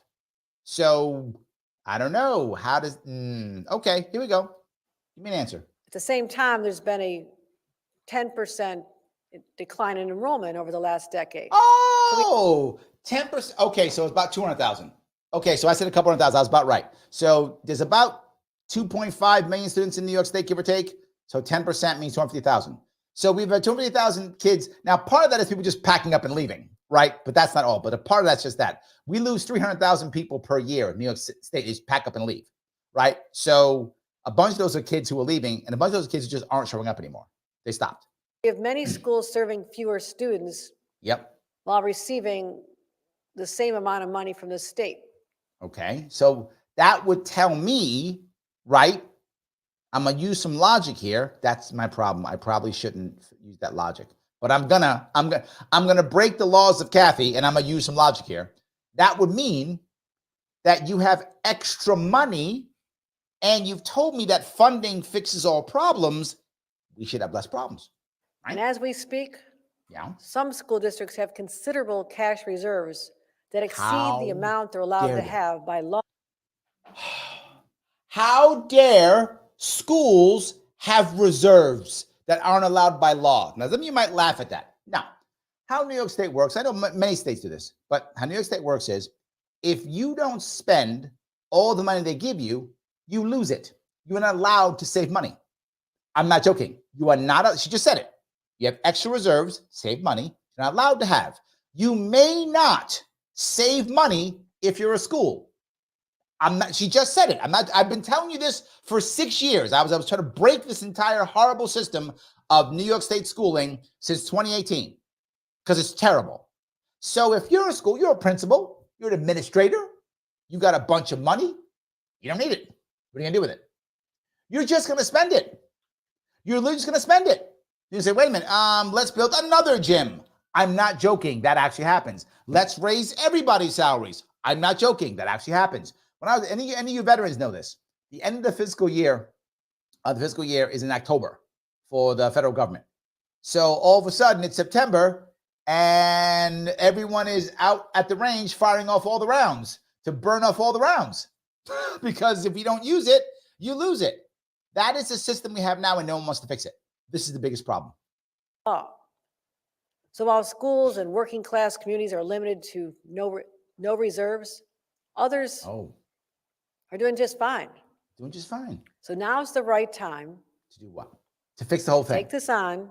Yes, and to I agree. To fix the way we fund schools. Bingo. Okay, we're gonna fix how we fund schools.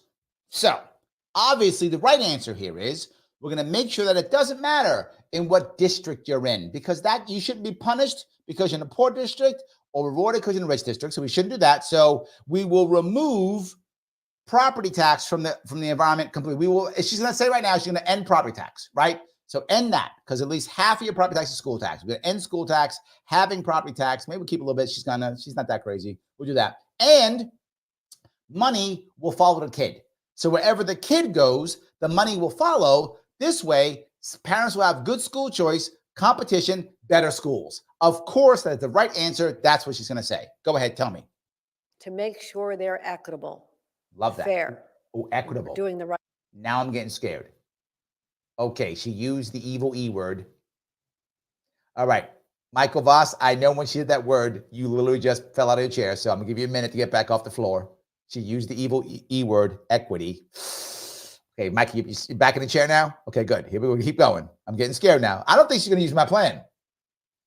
Right thing. So I'm really glad that in conversations with our leaders, we've agreed to take a significant step this year to improve the school aid formula. Oh, now note, she didn't say, I talked to parents and teachers. She didn't say that. She said, I talked to my other two people. I talked to my two mob bosses to decide how we can divvy up the spoils even better and have at least enough success that people don't keep leaving. At least that, because we got bills to pay, we got people, we got mouths to feed, so we got to do that. So we're going to adjust the unsustainable built-in rate of growth. Okay, so there was an unsustainable rate of growth for the past decades, which you never mentioned when you were a city councilman, when you were a congressperson, and when you were lieutenant governor. With our foundation aid formula. Other elements of foundation aid need a closer assessment. Okay. So the legislature and I have agreed on a plan that makes long overdue adjustments to the funding formula in next year's budget. Here's what I guarantee you. There is literally not one administrator who works at a school who will know what that formula is or know how to do it. Not at all. Not at all. You will not see that at all. Not at all. That's the problem. This includes the hold harmless provision, which ensures up until now that school districts never receive less funding than the year before, regardless of population loss, their need, or the size of their surpluses. Why would that ever accomplish this? I didn't even know that. That's new for me. So there was a law that said no matter what happens, you can't get less money?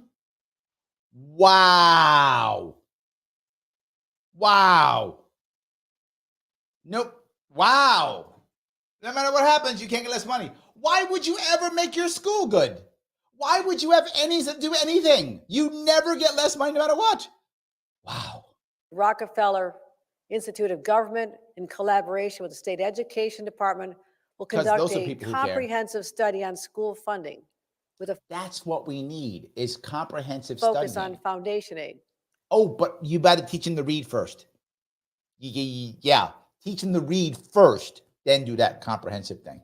They'll track down where the money is going to waste. Oh, they're going to track it down. How we can get every student the resources they need to learn, to thrive, to succeed. We got to teach them to read first.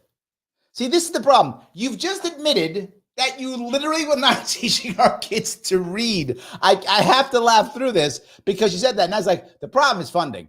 No, the problem is that you didn't teach them to read. You could just do that. Because in the long term, it just doesn't make sense to keep paying for empty seats in classrooms. Yeah, or the teachers who don't teach and sit in gyms, and you pay them because you're beholden completely to the teachers union. That either. You can't continue to have large sums of money sit in school district reserves when that money could be used in helping students in low income neighborhoods and communities of color, or return to the taxpayers. And we can't continue. Best joke of the night, Your Majesty. Better than any joke I just made. Well done. Return to the taxpayers. Like she would ever give. Like she would ever give any money back to taxpayers. Ever. That's her money. Okay? I know you're paying taxes going, I pay my taxes. No, you don't. No, you don't. You pay your protection big to the mob boss. Okay? That's not your money. That's her money. To fund our schools based on politics. Our decisions must be guided by where the need is greatest. See that? That's the issue. That was K through 12. Okay, tell me something else. Let's talk about higher education. Let's do that. Let's fix this. Higher education. Let's be clear. Higher education in New York State is also utter garbage. Total garbage. You spend tons of money. You get a degree that is useless. Most kids take 6 years to graduate if they even graduate. Graduation rates are lower than ever, particularly for boys. Boys are getting hammered. Absolutely. Come on. We're gonna make better higher education. Give it to me, Your Majesty. Give me the good plan. Here we go. Continues to be one of our highest priorities. Wait, priority is access to college. Did she just say that? Okay. Does anybody listening, one person, anybody know of someone who wants to go to college who is denied access in any way? Now, maybe you can't get to the right college that you want. Okay, that may be true. But if any kid wants to go to college, they all have access to college. That is New York State. I don't know about other states. We're talking about New York State. I don't know about the states. I know in New York State, there is no doubt if you live in New York State and you graduate from a high school in New York State, if you want to go to college, you may go. You may not go to the right school you want to. There might be rule. Okay, but you're not denied from college education. There's literally not one. I thought, wait a minute, that's impossible. This can't be a problem. Don't you remember? Cuomo made education free. The Excelsior program. Remember that? He made it free. He already told us that we have free college. What happened to that? We have free college. Did he say that? He told us that like 5 years ago, 6 years ago. This is clearly all wrong because he already gave us free college. I don't know what went wrong. Especially when the parents want to do sending their kids to college. Yeah. Collides with the reality of ever escalating costs. And there are higher costs for larger schools. That's true. Yes. That's why we're making changes to the tuition assistance program, increasing the minimum award from $500 to $1,000. So to be clear, just so everyone gets this completely, literally our higher education in New York State sucks. It's garbage. 6 years to graduate, if we even graduate. Very expensive to go to. And her answer is, I throw you $500 a year. So she just said, you could get $500 and I get $1,000. So look, your education sucks. You're going to be $100,000 in debt by the time you're done with this thing. The interest rate is going to kill you for the next 30 years. You're going to wind up working at Starbucks as a barista with a master's degree. But I'll tell you what I'm going to do. $500 a year for 4 years. Got you covered. That's the answer? That's the answer. We'll throw some more money at it. And raising the dependent student income limit from $80,000 to $125,000. See that? So with this budget, we're making college more affordable for middle and lower income New Yorkers. So our answer to expensive colleges will give you some more money. That's the answer. That's the answer. We'll give you some more money. David says, Texas is the same way. Everyone get into some state schools or community college. Yes, same way. Not everyone get into Texas A&M. Of course. Yes, of course. Yes, absolutely. Let's take a few minutes to talk about how we're protecting New Yorkers' health. That was it. That was the college thing. The whole college thing. We got in the budget. We're set. We're going to hook you up with the budget. What are you going to do for college? College is expensive and it sucks. $500. Next. Literally. Starting with their mental health. Okay, mental health. That is now, by the way, you were wondering, whose responsibility is my mental health? It's hers. It is her responsibility. Your governor. Who else's responsibility would your mental health be? Duh. Okay, so there we go. I love that. Paula says, so make higher education degrees even more meaningless. Correct. Even more useless. That's accurate. Yes. So, but that's okay. Your problem, Paula, is you haven't allowed my governor to fix your mental health. That's your problem. Then you would get this. That's it. Last year, we proudly announced a landmark proudly. $1 billion. Everything she does is like landmark and proud. Plan. We had 1,000 new psychiatric patient beds inpatient. And a great... Okay. Healthcare is a problem. She's decided, with her graciousness, her largesse she has bestowed upon us, that we are allowed to add 1,000 mental health hospital beds. You might say, wait a minute, I understand this. Can't we just build up more facilities if we want to? No, you may not. In New York State, you require a certificate of need.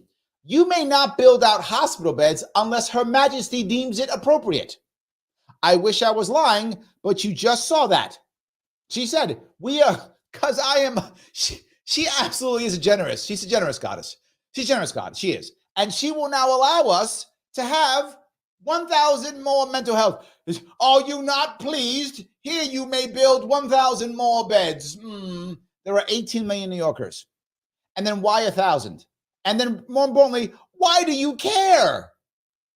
Let people build the hospital beds and the mental health beds they want to. Government controls our healthcare, and you complain how expensive it is. It's because you control it. We expand outpatient services. Oh, we could have outpatient services. Build thousands more supportive housing units. Launch new programs especially targeted toward our children. See that? They're going to take your kids away and make sure that, because your kids, you thought, you would wait a minute, who's responsible for my kids? Me? No. Think because you have kids, you get some rights over them. No. Those kids belong to Her Majesty, as do all the creatures of the forest. They all belong to Her Majesty. So she will decide their mental health, what they eat, and their schooling, okay? So keep your hands off her kids. You hate crime. Our investments are already making a difference. Oh, already? And this budget, they're making a difference with the mental health problems of people literally pushing people on front of trains. Boy, it's rocking and rolling. The budget will allow us to build on our progress in a number of ways. Okay. First, tell me the way. We're going to help individuals with serious mental illness get the care they need. Oh, beginning this year, we're requiring hospitals to screen patients for mental health conditions. So hospitals are going to screen patients for mental health conditions. So you go to a hospital, they're going to screen you. What does that mean? That means they're going to ask you questions. They're going to deem if you are sane or not or have a mental illness. That will now be in your record forever. The state will now deem you somehow mentally unfit. I'm not joking. That's already happened. That already happened, believe it or not, with the SAFE Act of 2013. They're now requiring, yet again, another reason for our government-run hospitals to be part of the secret state police. That is not an exaggeration. That is exactly true. So now they decide, somebody there decide. Now, here's the problem with that. Now, in theory, I get the theory of that. I do. You make sure that people who are in trouble, aren't in trouble. I get the theory of that. The theory, I understand. It's terrible because now I'm a nurse, I'm a doctor, I'm an intern, I'm whatever, and in comes Paula. And Paula's pissed. She's mad because she had an accident. So she's mad. She had an accident and she's now hurting in some way. I talked to her. How do you feel? I feel terrible. I don't know if I want to live right now. Ooh, suicidal. Now I'm going to put that in your mental illness, suicidal. You are now required to come back. That's in your record. Now, you might go, why would I do that? What if I don't do that and Paula does something? She shoots up a school, does something bad, whatever. They're going to say, Larry, wasn't Paula in the emergency room when she broke her leg? Yeah, she had an accident, broke her leg. Wasn't she showing signs? Well, I don't, someone said she wanted to die. Well, yeah, she said that, but she was in pain. Now I'm liable. I'm liable now. How do I know that? It already happened in 2013 when we did the SAFE Act. There was a serious time when a guy came in and said, I'm in so much pain from a car accident. I feel like I want to die. They put suicidal, and the state police went and took his guns. I'm not joking. That actually happened. This is terrible. This is another excuse to create more of a secret state policing. Go back to the same thing. They wanted to where when they target you, you are guilty. So Jonathan, he's been talking some trash. The queen is mad at him. Well, now she goes to find something. And of course she can find something because he's been under a police state for 20 years. So of course she finds something on him. And boom, he is now prosecuted. This is terrible under the guise of helping. Risks like suicide, violence, Bingo. Substance abuse before they're discharged. Before they're discharged. You can't leave. You go to a government-run hospital and you are now literally detained. You are literally a prisoner until you allow us to make you crazy. And we're requiring that follow-up care be coordinated before the patients leave the hospital. Requiring. What does that mean? It is law. Well, I don't want to come back because I'm not crazy. Oh, no. Someone said you are, Larry. And if you don't come back, you're proving that you are crazy. I wish I was joking. You all know I'm not. You all know that I'm telling the truth. Now I don't want to come back. Well, clearly, that's because you're a danger. So the cops have to come by and detain you and force you to go to your coordinated visit, your follow-up care. Why won't you go back to your follow-up care? Ooh, there we go. And then right underneath that, right there, she says the quiet part out loud, $7 million to expand surveillance and compliance. So I'm not even hiding. I got to surveil you and make you comply. So I got to now spend $7 million so I can make a psychiatric care police force, give more jobs to my cronies, and ensure that you go to jail when I make you go to jail. And we're serious about these new rules. Yes, you are. That's why we're investing $7 million on monitoring and compliance to ensure that the hospitals abide by these new regulations. Now think about that. New Yorkers. This is what makes us New Yorkers horrible. We accept this happily. She says this out loud. This is on YouTube.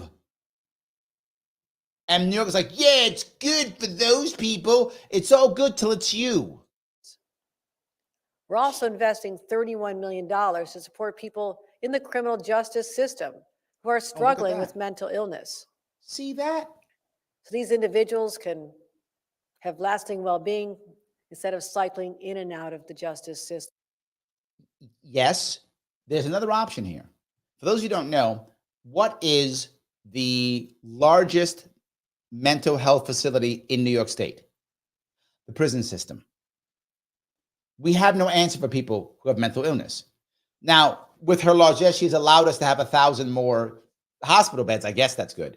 You could just let people who are having problems go to the right facilities. Or you can throw more money at programs and, by the way, ignore all the corrections officers when you do it to punish them on top of it. You could do that instead. That's another option, I guess. Secondly, we're addressing the youth mental health crisis. Oh, the youth. I believe if you invest dollars now, you give them the help they need now. Invest them now. They don't need a lifetime of help later. See, she is worried about the youth here in New York State. She is. She's putting $19 million, because you got to invest in the kids. $19 million for school-aged children. As I told you earlier, it's about 2.5 million school-aged children. That's about $7 a kid. That's $7 a kid. So, Johnny, I think you might be nuts. Here's $7. That's $7 a kid. This is virtue signaling, right? But it isn't, because what it actually is, it's new mental health support. What does that mean? I have to pay my cronies. All the fighting she talked about, we've been fighting with these charitable back and forth. Who gets the 19 million? I wish I was joking. You know I'm not. It's whose friends gets the 19 million for the kickback. This is $7 per kid. This solves nothing. Nothing will get better from this. Is just a $19 million giveaway to cronies. That's all this is. Smart investment. $7 a kid. We're investing $19 million in mental health support for school-age children. See, that's mental health support for you guys. $7. That's like, I don't know. What is that? Is that even a slice of pizza anymore? I don't know what that is. And finally, we're making sure everyone has access to a baseline level of mental health care. See that? Everyone has to have access to health care. It's these damn insurance companies and these damn hospitals. Wait, we run everything. Oh, yeah, you run everything. How? By setting standards for reimbursement rates for outpatient services. So what you mean is price control on yourselves. And issuing new regulations that'll mandate insurers to provide out-of-network service. So what we'll do is we will now, here's what we're going to do. We're going to use price controls and force insurance companies to do stuff. Wait a minute. I thought we had Obamacare. And I was told with Obamacare that that's a free market system. We got a marketplace and the market is going to solve. That's what I was told. But it sounds like we don't really have a market system, that Obamacare didn't work that well. It sounds to me like we don't have a market system at all. It sounds like we have a monopoly run by the government and it's collapsing. That's what it sounds like to me, right? And we already have tons of insurance companies leaving New York State. Now what's going to happen? You have only one or two. That's it. This is a step towards single payer in New York State. That's what this is. This is just a step towards single payer in New York State. That's all it is. That's for them, for individuals when timely appointments aren't available in network. How can timely appointments not be available in network? I thought we had Obamacare. That was going to fix it all. I thought they told me that. No, but what's actually happening in places like New York City and other places, it's a two-tiered system. The wealthy just go to private doctors, and the best doctors no longer take insurance. And as insurance companies make it worse for the doctors, they will make it worse because this is more regulation.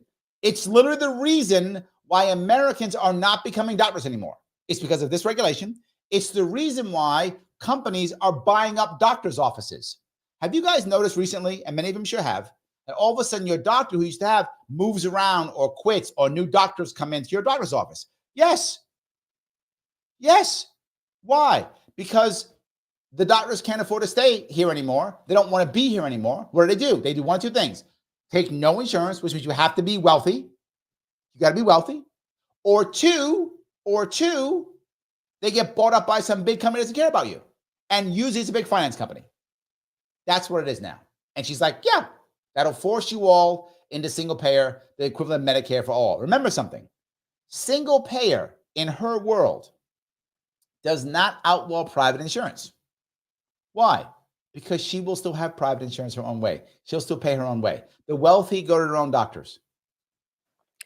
Now, in addition to mental health, we're laser focused on improving overall health outcomes for New Yorkers. Laser focused on improving health. Because you know whose responsibility is your health? To your health? The governor. First, we're taking action to reverse the disturbing trend with the rise in maternal and infant mortality.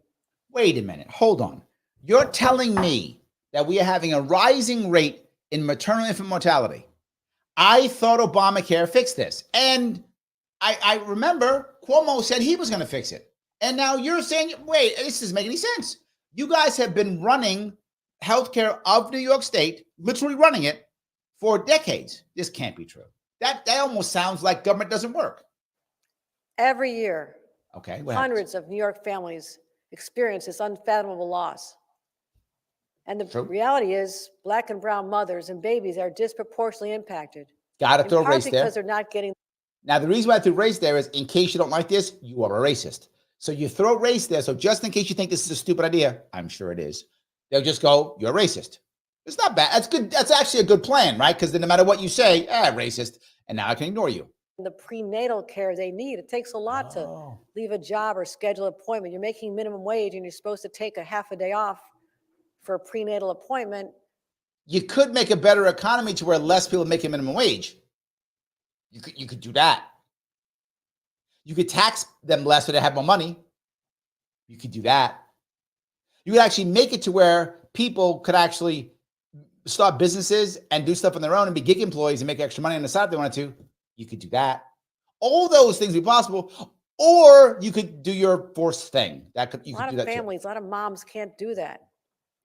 With this budget, we're making New York the first state in the nation to offer paid prenatal leave. So expectant mothers can have the... See, that's the answer. The answer is, as businesses literally run out of New York State as fast as they possibly can, as most jobs pay garbage because they can't afford to stay here and survive, as mom and pop businesses die left and right, we will now force them to pay for prenatal leave. What would be better? Of course, that's the answer. 100%. That's the answer right there. What was I thinking? Perfect answer. Checkups they need to ensure a healthy pregnancy. That's the problem. We're also going to be addressing the proliferation of sometimes unnecessary procedures like C-sections. And require time for employers requiring time for nursing mothers to pump. So we're going to keep working. So the government's going to, why do we have unions? I'm not sure why, but I don't, okay, whatever. Let me talk about, a lot of Obamacare. Oh my God. Okay. Desiree says, Obamacare did nothing for me when it came out. Oh, it made my life a whole lot worse. It made my life a whole lot worse. Alice says, I got Bureau of Healthcare. Yep. Joel says, Obamacare Cadillac plan clause ended the healthcare insurance I had where I worked at the time. Yep. Libertarian lady, I was able to afford my payment and my deductible before the government got their grubby hands on it. Now I can't afford either. Yes, Obamacare failed miserably, but they'll never change it. And here's the reason why. People actually thought Obamacare was made to make our lives better. It was not. Obamacare was a gift to insurance companies, and it did a very good job of it. That was also a grift to Obama's people, right? All of this is, if you notice, everything they say, I show you openly. This is how they grift. All of these people who are at the top of our politics, they all know that America is the ancient Roman Empire and that it's burning. They all know it. They just want to grift while the grifting's good. That's it. They know it's burning. They know there's no return. They see it already. They just want to grift while the grifting's good. They're not trying to fix anything. Did you see one thing that was supporting growth?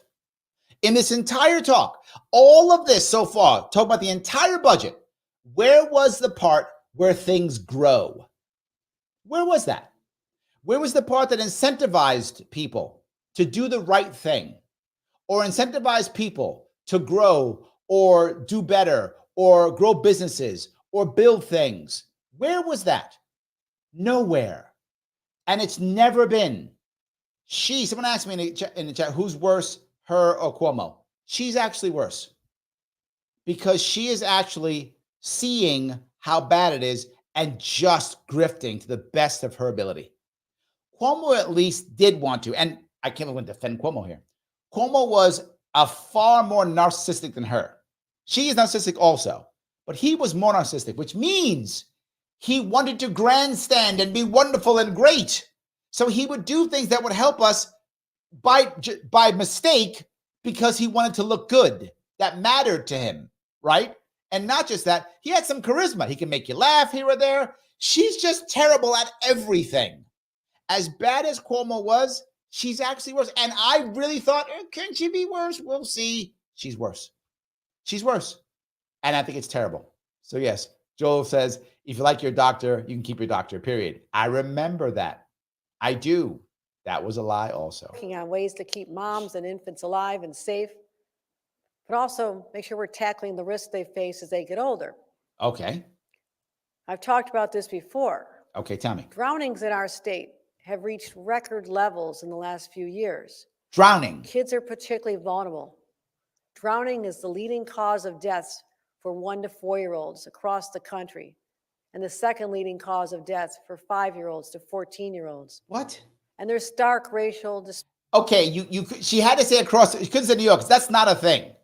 New York State every year has about 85 to 90,000 deaths every year, give or take in that area. It depends, some higher, but in that area, about 80 to 90,000 deaths every year in New York State.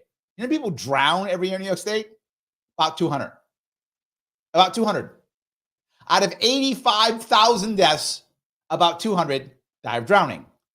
Over half of the people who die of drowning, it's because of one or two things. Well, it's almost always 2/3 really, but it's one or two things.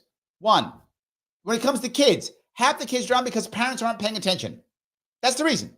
Parents aren't paying attention. Adults, they're usually drugs or alcohol involved. I'm not making this up. That's true. I don't know what she's talking about. Drowning is your thing? 86,000 deaths. The thing that's killing New Yorkers is like cancer, heart attack, stroke, diabetes is crushing us. And for women, believe it or not, the biggest issue with women, believe it or not, is liver disease. Women are becoming alcoholics far more than they've ever had. And why did they do that? Lockdowns. Lockdowns, women sat in their homes and drank wine all goddamn day, and a lot of them became alcoholics. I'm not joking. That's a real thing. Do your homework. That's actually real. You want to fix unnecessary deaths? How about the women who become alcoholics because of your lockdowns? Do that. Drowning, are you what? Disparities. Is this real? Black children are 3 times more likely to drown. Racism. I can't say anything because now I'm racist. I hate black babies. All right, you got me. You threw the race card out. Okay, race card played. Okay, Sam, we can't mess around. If you threw the race card, you got to care about drowning black babies now. Done. You win. We'll make sure that young New Yorkers know how to swim. Build new pools across the state. Oh, we're building new pools. There's the grift. Okay, now I found the grift. She has a friend or friends who build pools. So I got to put some millions of dollars towards building pools. So I'll act like drowning is a thing and use race. And now pictures of black kids swimming. And now we have, okay, that makes sense. With a construction program that's unrivaled since FDR. A construction program that's unrivaled because 200 New Yorkers, literally less than 1%. What's it? 0.001%, whatever that number is. Less than 1% of the people who die across New York. And most of them, it's completely solvable because they're either drunk or on drugs, or the parents are not paying attention because they're drunk or on drugs. So we're now going to have the greatest building out of swimming pools since FDR. That has nothing to do with her friends in construction at all. That is because she cares about black babies. And if you don't agree, you hate black babies. Done. Sam says, did you just say that black babies don't know how to swim? That's so racist. Yeah, and true. It's true. It's sadly true. But yes, that's it. Yes. Swimming lessons as medical care. Now that's innovative. Not bad. You're right. Yep. Here we go. So Patty said, you looked it up. Drownings are down. See, not up, they're down, but natives and black people above the age of 21 is slightly higher. Yes, but as you know, a lot of that, Patty, sadly for many Native Americans across the country, even to include New York, obviously, a lot of that's because of drugs or alcohol, right? That's the biggest problem. You want to stop drowning? Get people to kick their habits, make them happier, treat their habit like a medical issue, not like a criminal issue. You'll have less drownings. So yes, absolutely. There we go. Well, totally true. Work Progress Administration.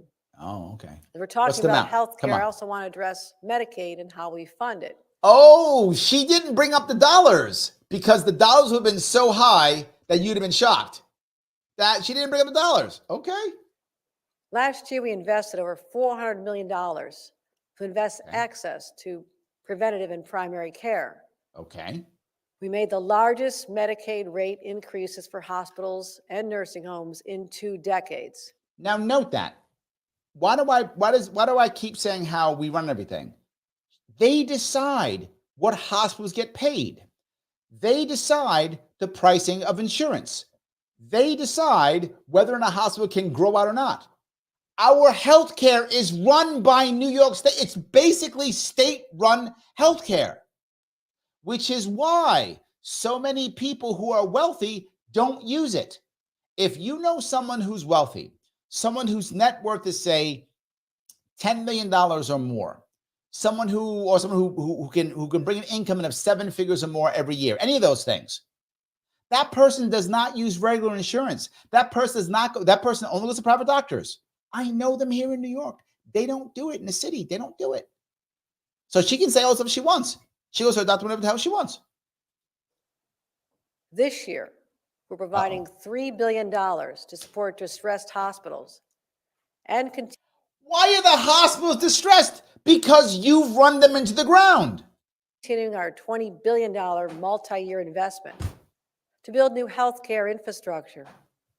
$23 billion is option one. Option two is by the way, do you guys know, it's a true story, doctors, I'm not joking, doctors by federal law cannot own hospitals. I'm not making this up. So the doctor who would work their way through something cannot own a hospital. It's against the law federally. Why they do that? To assure bankers can own them. Yes, that's the reason. Look it up. Doctors cannot own hospitals, against the law. So you're putting $23 billion into hospitals. Who owns the hospitals? Bankers do. This is a gift to their banker friends. You could just say, hey guys, build hospitals if you like. Whoever owns it, I don't care. Doctors, nurses, take charge. Do the thing. Enjoy, figure it out. Somehow, for literally hundreds of years, we could do this. Now, without her, we can't do anything. And we have to add $23 billion of gifts to bankers, unions, and construction companies that give her money. Expand coverage for seniors and pregnant New Yorkers. Jesus. And increase the home care worker minimum wage. So now, okay, I'm going further. They also decide how much healthcare workers get paid. The system's run by the government, and everyone's unhappy and leaving. Government-run healthcare makes government-run healthcare, government-run schools, government-run economy in New York State. And you wonder why we're losing 300,000 people a year. It's well known that Medicaid is one of the single largest expenses in our state budget. Yep. So we also have a responsibility to rein in these costs. We do. Because even though this year our revenues are higher than anticipated, we can't expect that to be the case every year. Why not? Why not?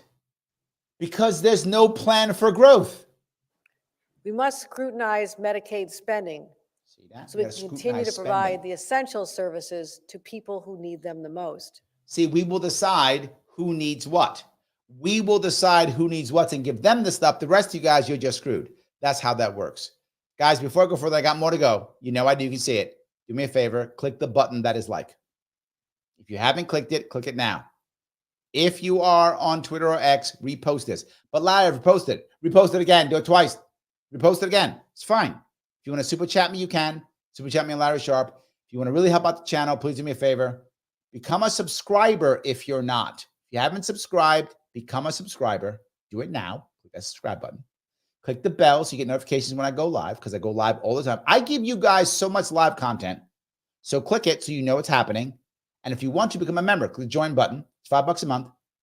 It allows me to keep going to the best of my ability and spend less time working and more time tearing her apart, which is fine. I mean, it's fine, whatever. And we keep going. We made significant headway with this budget, increasing oversight of the Consumer Protected Directed Personal Assistance Program, a program that the costs have gone up over 1,200% just in the cost has gone up 1,200%, and we're still unhappy. the last couple of years. 1,200% last couple of Instituting years. a single statewide fiscal intermediary. See, that's the issue. The price of this program that no one even knows what it is and doesn't care about went up 1,200%. And you didn't, that when it went up 100% go, no. 200% it went up. No. It's raised 300%. 300%, huh? Whatever. 400%. 500%. 700%. 900%. Whatevs. 1,000%. Wait a minute. Something wrong here?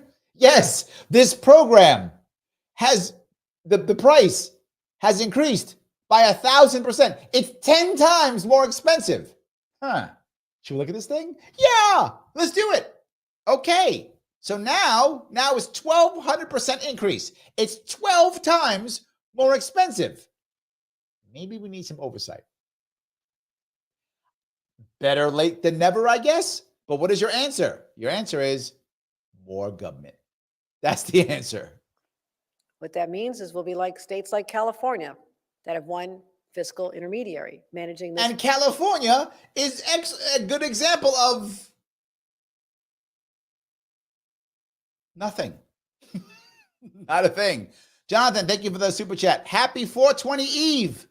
Happy Budmas all. Thank you so much. I appreciate it. 420 Eve. Yes, it is. Thank you. Thank you for the $4.20. I appreciate that. It's good. Thank you. Program, not the 700 that have proliferated in the state of New York. What? This alone will save us $500 million every single year. Yeah, and allow us to start putting controls and guardrails in place. Those guardrails. For what has historically been a very underregulated program. Oh, that's how the we problem. ensure that the people who really need it get the best quality care. That's how you figure it out. While eliminating the waste, fraud, and abuse. This alone. What you need when government is messing up, we need to have is government oversight. See? Because what you want, the criminals should be watching it. Well, that doesn't make any sense, does it? No. Yeah, this isn't going to work. Is an enormous victory. It will ultimately yield greater savings over time. Okay, we're getting some savings over time. Let me be clear. Tell me, be clear. We're not done yet. We're not.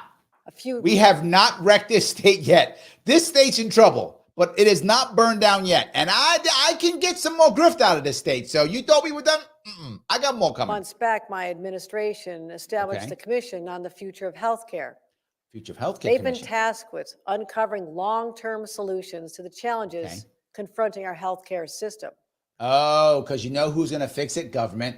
We're not going to let people. No, yeah, that makes sense. We will have concrete recommendations in time for the next state budget.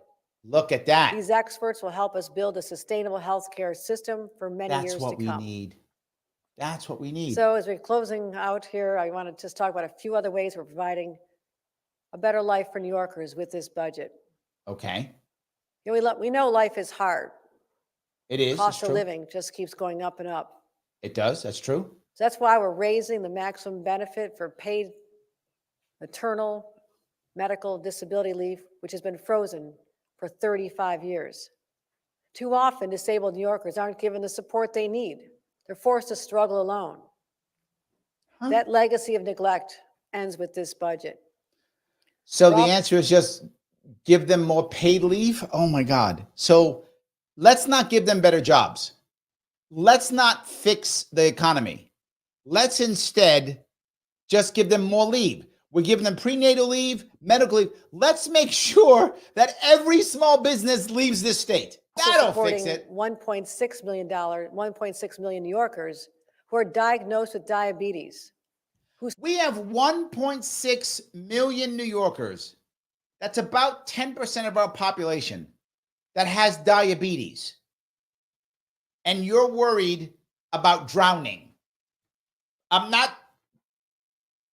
Literally, thousands of New Yorkers die every year because of diabetes. About 10% of our population, 9% of our population, is diagnosed with diabetes. And you're worried about drowning, which is a couple hundred people who mostly are drunk or ignored. So probably 50 accidents, 50 out of 86,000 deaths. There's gonna be at least 5,000 dead every year from diabetes, maybe more. I don't memorize every number in New York State, but I'm sure someone can check for me. I'm sure there's at least 5,000 who die of diabetes across New York State every year. And you're worried about drowning. Struggle to afford the medications that their lives depend on. We'll be banning copays for insulin for anyone in New York on a state-regulated insurance plan. So we're just going to ban stuff and price control because we don't want to fix anything. So you know what? Hit it with a stick. I'm no mad. one has Hit it to with become a diabetic. And actually, no one asked to be extorted by greedy pharmaceutical and insurance companies looking to make a quick buck. Except when you made us all get that stick back during the lockdowns. Then it was okay for them to do whatever they wanted, wasn't it? You loved those pharmaceutical companies about 4 years ago. You thought they were the greatest thing in the world. You literally had us, I'm not joking, wear 3 masks. Do you remember that? She showed up once with 3 masks on, showing us how you do it with the three masks. Their pain. I am, wow. You forget, desperation. Don't we? We're also protecting New Yorkers from the burden of medical debt that too often plummets them into bankruptcy. Okay, medical debt in a system that you literally run. You run the system that makes everyone broke, and you're going to protect us. You're going to protect us from your system. And I'm sure insurance companies will just love that. That is what's going to happen with this. Is there going to be so many more insurance companies with so many lower rates. Everything's going to be great. Or maybe the reverse will happen and we'll be stuck with single payer in New York State, except for the rich. Yeah, it's going to be single payer, except for the rich. Legislation to protect low-income New Yorkers from being sued for medical debt. There we go. Capping monthly payments and interest, and expanding hospital financial assistance programs. There we go. That's the issue. We're also promoting the health of our environment and fighting climate change. Look at that. We're going to fight climate change. 25 million trees, investing $500 million in clean water infrastructure. I like clean water. I do. I do. When it comes to all the sustainability issues, for those of you who don't know, New York State literally has the smallest carbon footprint of all states. The smallest. Done. And all we ever do is keep punishing ourselves instead of saying, you know what? We can pull our foot off the gas. Nice pun, right? Pull our foot off the gas and let some other states catch up if we want to, and maybe build us it up economically. No. Keep punching. Sure. Accelerating our transition to clean energy. See that? And making progress toward our bold emissions targets. This budget places a particular emphasis on union workers. Union workers, it does. That's true. She gives a lot of money to the unions. The unions get a lot of cash. People who do the hard work of building our state. See that? So we'll be putting them to work on significant transportation projects. Yep. And making sure that we continue to institute strong labor standards. Also, over the next few years, we're sending $50 million in temporary municipal assistance to cities and towns outside of New York City. So $50 million over a few years. New York State has about, what, 500,000 municipal workers, give or take, 500,000? That's what, $100 each? So it's $100 over 3 years. It's $35 a guy. Hey, well, the kids only get $7 for the mental health. Remember that one? The kids get $7, right? They get that, $7 a year. And the adults get $35. It's 5 times more. See that? We're good. You're a municipal worker? It's $35. Go have a nice dinner by yourself or a nice lunch with a friend. Either one, that would work. I guess that's good. This is more virtual signaling and giving jobs away. That's money that's often used to pay for essential workers like police officers and firefighters. $35. And we're also helping rebuild our depleted public sector workforce at both the state and local levels. There's a depleted public sector workforce. I wonder why. Could it be because you fired tens of thousands of them during the lockdowns? Could that be part of it? Could it be that our police force and our corrections officers don't want to work here anymore and they pack up and go to Florida someplace else? Could it be that the municipal workers that are upstate New York can't afford to live here anymore and have packed up and left? Could it be that? Could be. I'm just saying, could be all of those things. You could fix that so people would stop leaving, or you can probably do a giveaway, which I'm sure you'll do a giveaway instead. Changes to the Tier 6 pension program. Ah, the Tier 6 pension program. Yes, the pension program that's about to go under. That one. The pension program that is completely broke. The pension program that's falling apart, and because Tier 6 basically means you're not really part of a union anymore. You're Tier 1, you're Tier 2 if you're still alive. I mean, Tier 1 is pretty old, but if you're Tier 1, Tier 2, Tier 3, you're probably right now in Florida making, I'm not joking, several $100,000 per year in pension. I'm not joking. You're getting several $100,000, and I'm not mad at you for that. You joined in, you made the cash, good on you. Take the money. I'm not mad at you for that. All I'm saying is this system said, I got to pay these guys that kind of money. So tier 6, you get a little bit. You'll have like $4.95 when you're done. That's kind of what tier 6 did. Yes. I spent 14 years in local government. Yes, I know. I'm aware of that. There was a time when there was a lot of demand to become a state or local government worker. Yeah. Sadly, those days are over. Yep. So I know what these investments will do to encourage people to stay, and we can $35 a year, one lunch. That's going to keep a lot of people, I think. People to be part of. That's a good plan. Extraordinary work that our public sector workers. I'm thinking about I can't pay my bills here, Governor, and I'm thinking about taking my wife, and we're thinking about moving to Florida because it's a better job and better bonuses for us. And man, I can't own a firearm. I can't do anything I want here in the state at all. There's no cannabis. I gotta go. Wait. Here's $35 so you can have a lunch with you and your wife. You know what? I changed my mind. I'm staying. Thanks, Governor. Happens never. Do every day. Ever. We're also securing the long-term health of our economy in many ways. I'll talk. Hold on, we're going to sit with Shelley. Shelley brings it up. She says, no, she doesn't mention that the New York State retirement system is a mess. It is. I paid in 1976, which should mean that I'm tier 2. But they just put me on tier 4, aka tier poor. Yes, another thing that people don't tell you, as they make the negotiations to keep the tier 1 and tier 2 people getting paid, they shift people down tiers. She's correct. That does happen. They shift. So you were tier 1, now you're tier 3. You were tier 2, now you're tier 4. Whatever. They shift people around all the time. Also true. Thank you for that, Shelley. I appreciate that. About one in particular. Here in New York, we stand on the cutting edge. We always do what's never been done before. And we do it. What has New York invented recently?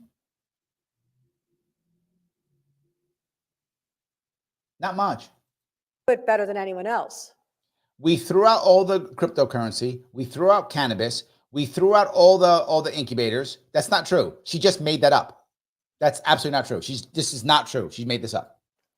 That's why we're setting our sights on making New York the home for the burgeoning artificial intelligence industry. Oh, okay. So we are now going to be innovative with artificial intelligence. I love it. So let me tell you what our plan's got to be, because we know from MIT, from the Valley in Silicon Valley in California, we know what makes innovation.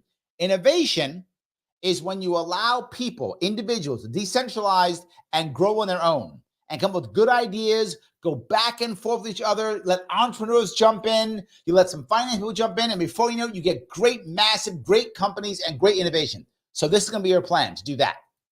AI is the single most impactful technological commercial advancement since the invention of the internet. I didn't know that. The global market projected to reach 1.3 trillion in just a few short years. No one knew this. Thank you. So I've said all along, whoever dominates the AI industry will dominate the next chapter of human history. You're not wrong. And we want New York to win the race for the future. Deregulation, deregulation, decentralization, support the banking industry, insurance for people to fail, incubators in every college, incubators everywhere. Let the free market run free so we can do this, right? Free market right here. Come on, tell me. Exactly what our AI initiative, Empire AI initiative, will accomplish. Empire AI. We're going to make New York I'm scared already. The first state in the nation to purchase artificial intelligence supercomputing power at this scale.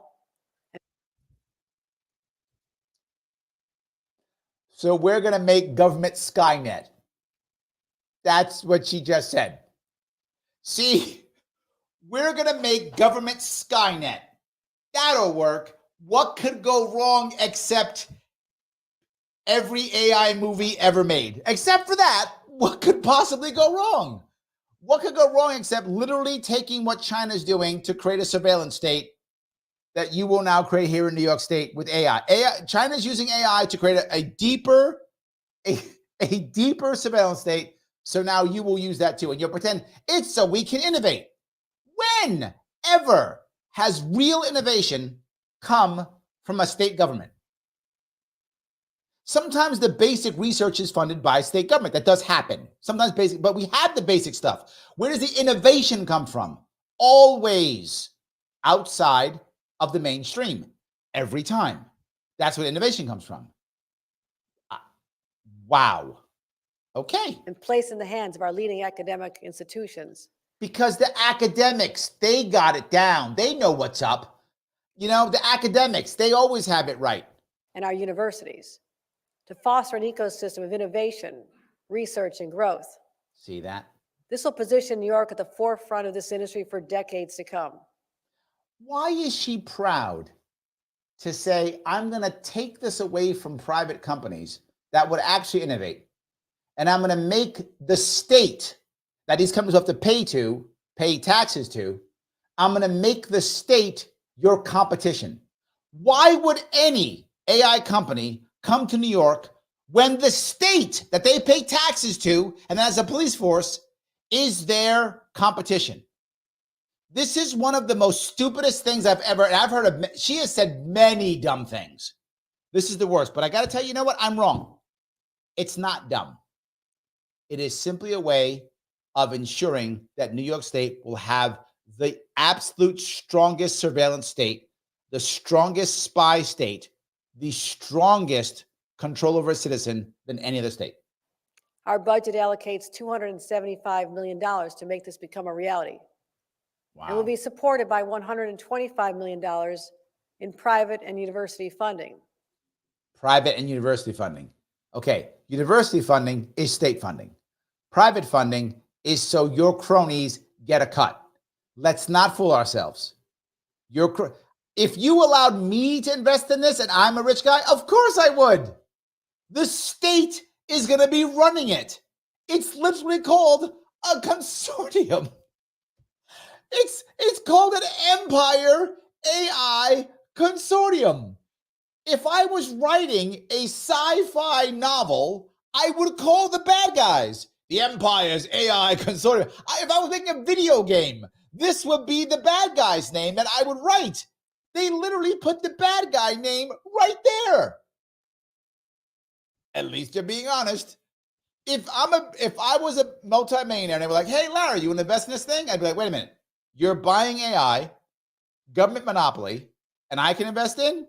John, how much you need? John, how much you need? How much can I give you? Can I give you all of my money? Because it's guaranteed to give me a payback, of course. And when the singularity comes, and when all of a sudden AI takes over the world, maybe AI will be nice because I help feed it. So maybe I'll be a good battery when they put me into the Matrix. Maybe I'll be like one of the rich guys in the Matrix when they put me into the Matrix. Maybe. This initiative will drive countless new discoveries and make New York State a national center for AI research. This will support our brilliant young students. Okay, I guarantee that will not happen. Again, that will not happen. Why would you come here? If any students learn anything here, I mean, our college sucks, but let's assume for a moment they actually try to make this work. I mean, they can't because they're incompetent government people. They cannot. But I'm going to walk down the road and go, they actually make a decent type of incubator. They do something like that because maybe there's one smart guy who's doing it and it makes some money. All right, great.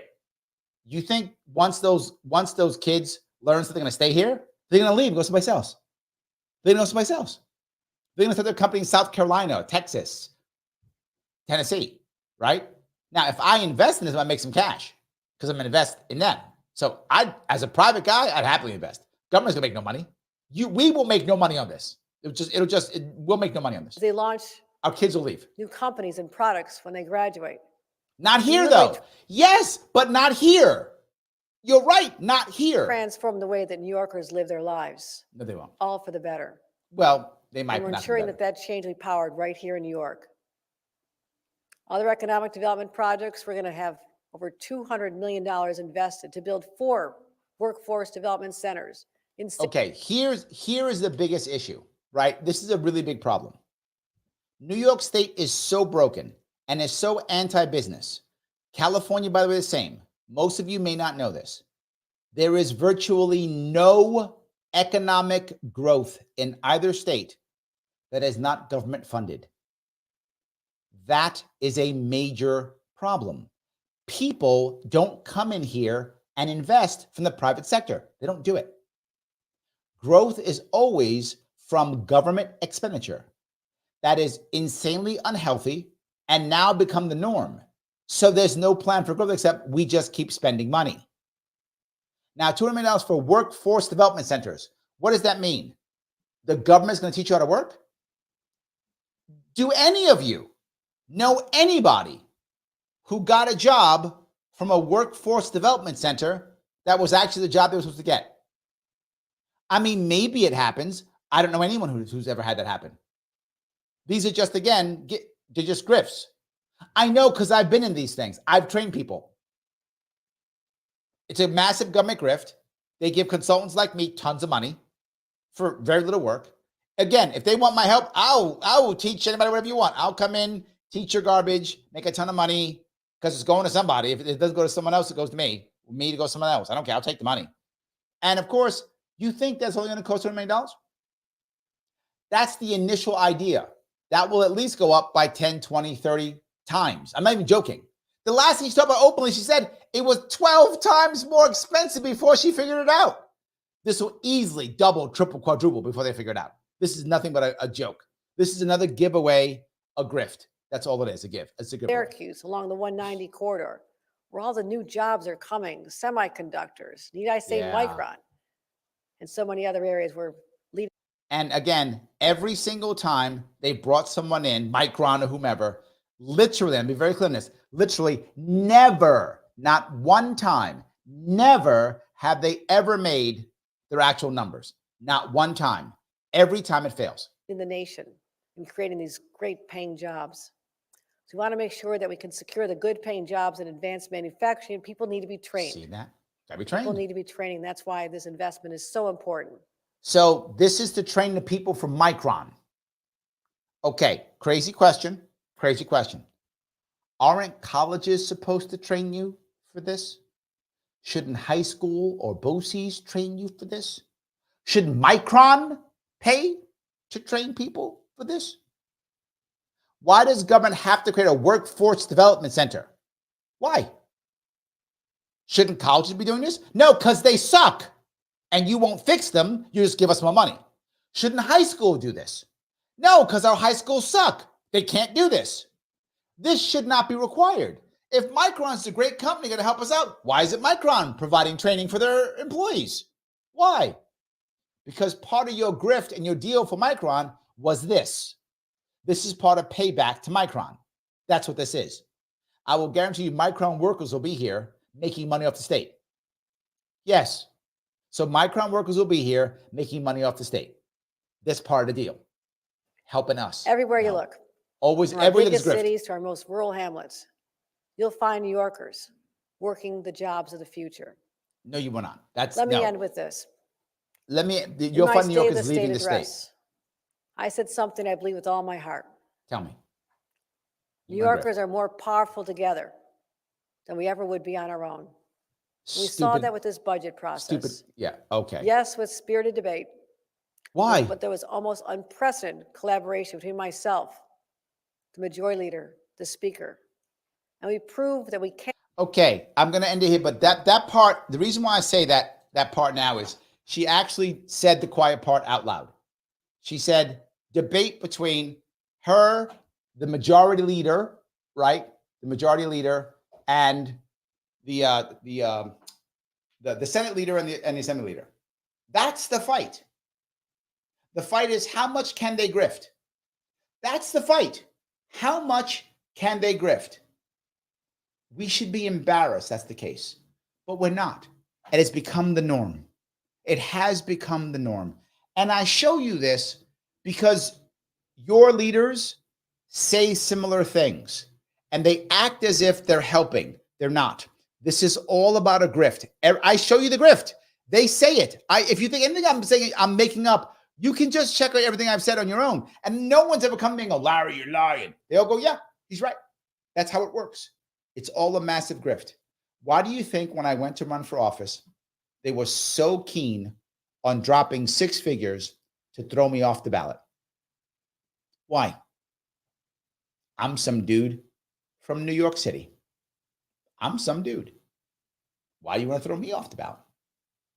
Because I would have made impact. Because I would have told these stories to thousands of people, to millions of people, probably, if I'd have done well enough. So when I didn't make it, they were saved. But maybe not for long. We can always hope. Guys, click that like button. It does matter. Please do it if you haven't already. If you're watching me on YouTube, if you're watching me someplace else, then subscribe. Please click the subscribe button if you can. If you are watching on Twitter, please retweet this. If you want to support this show, the best way, become a member. Click that join button. Become a member. It's $5 a month. You get cool stuff like this every single month. Come on now. Who else is giving you cool stuff like this? Just me. Nobody else. Either way, guys, thank you so much for today. I appreciate you guys watching. Tomorrow, I will be on 6 p.m. Saturday with the great Michael Voss talking about the war in the Middle East. Maybe World War III. We'll see. I will see you all very soon.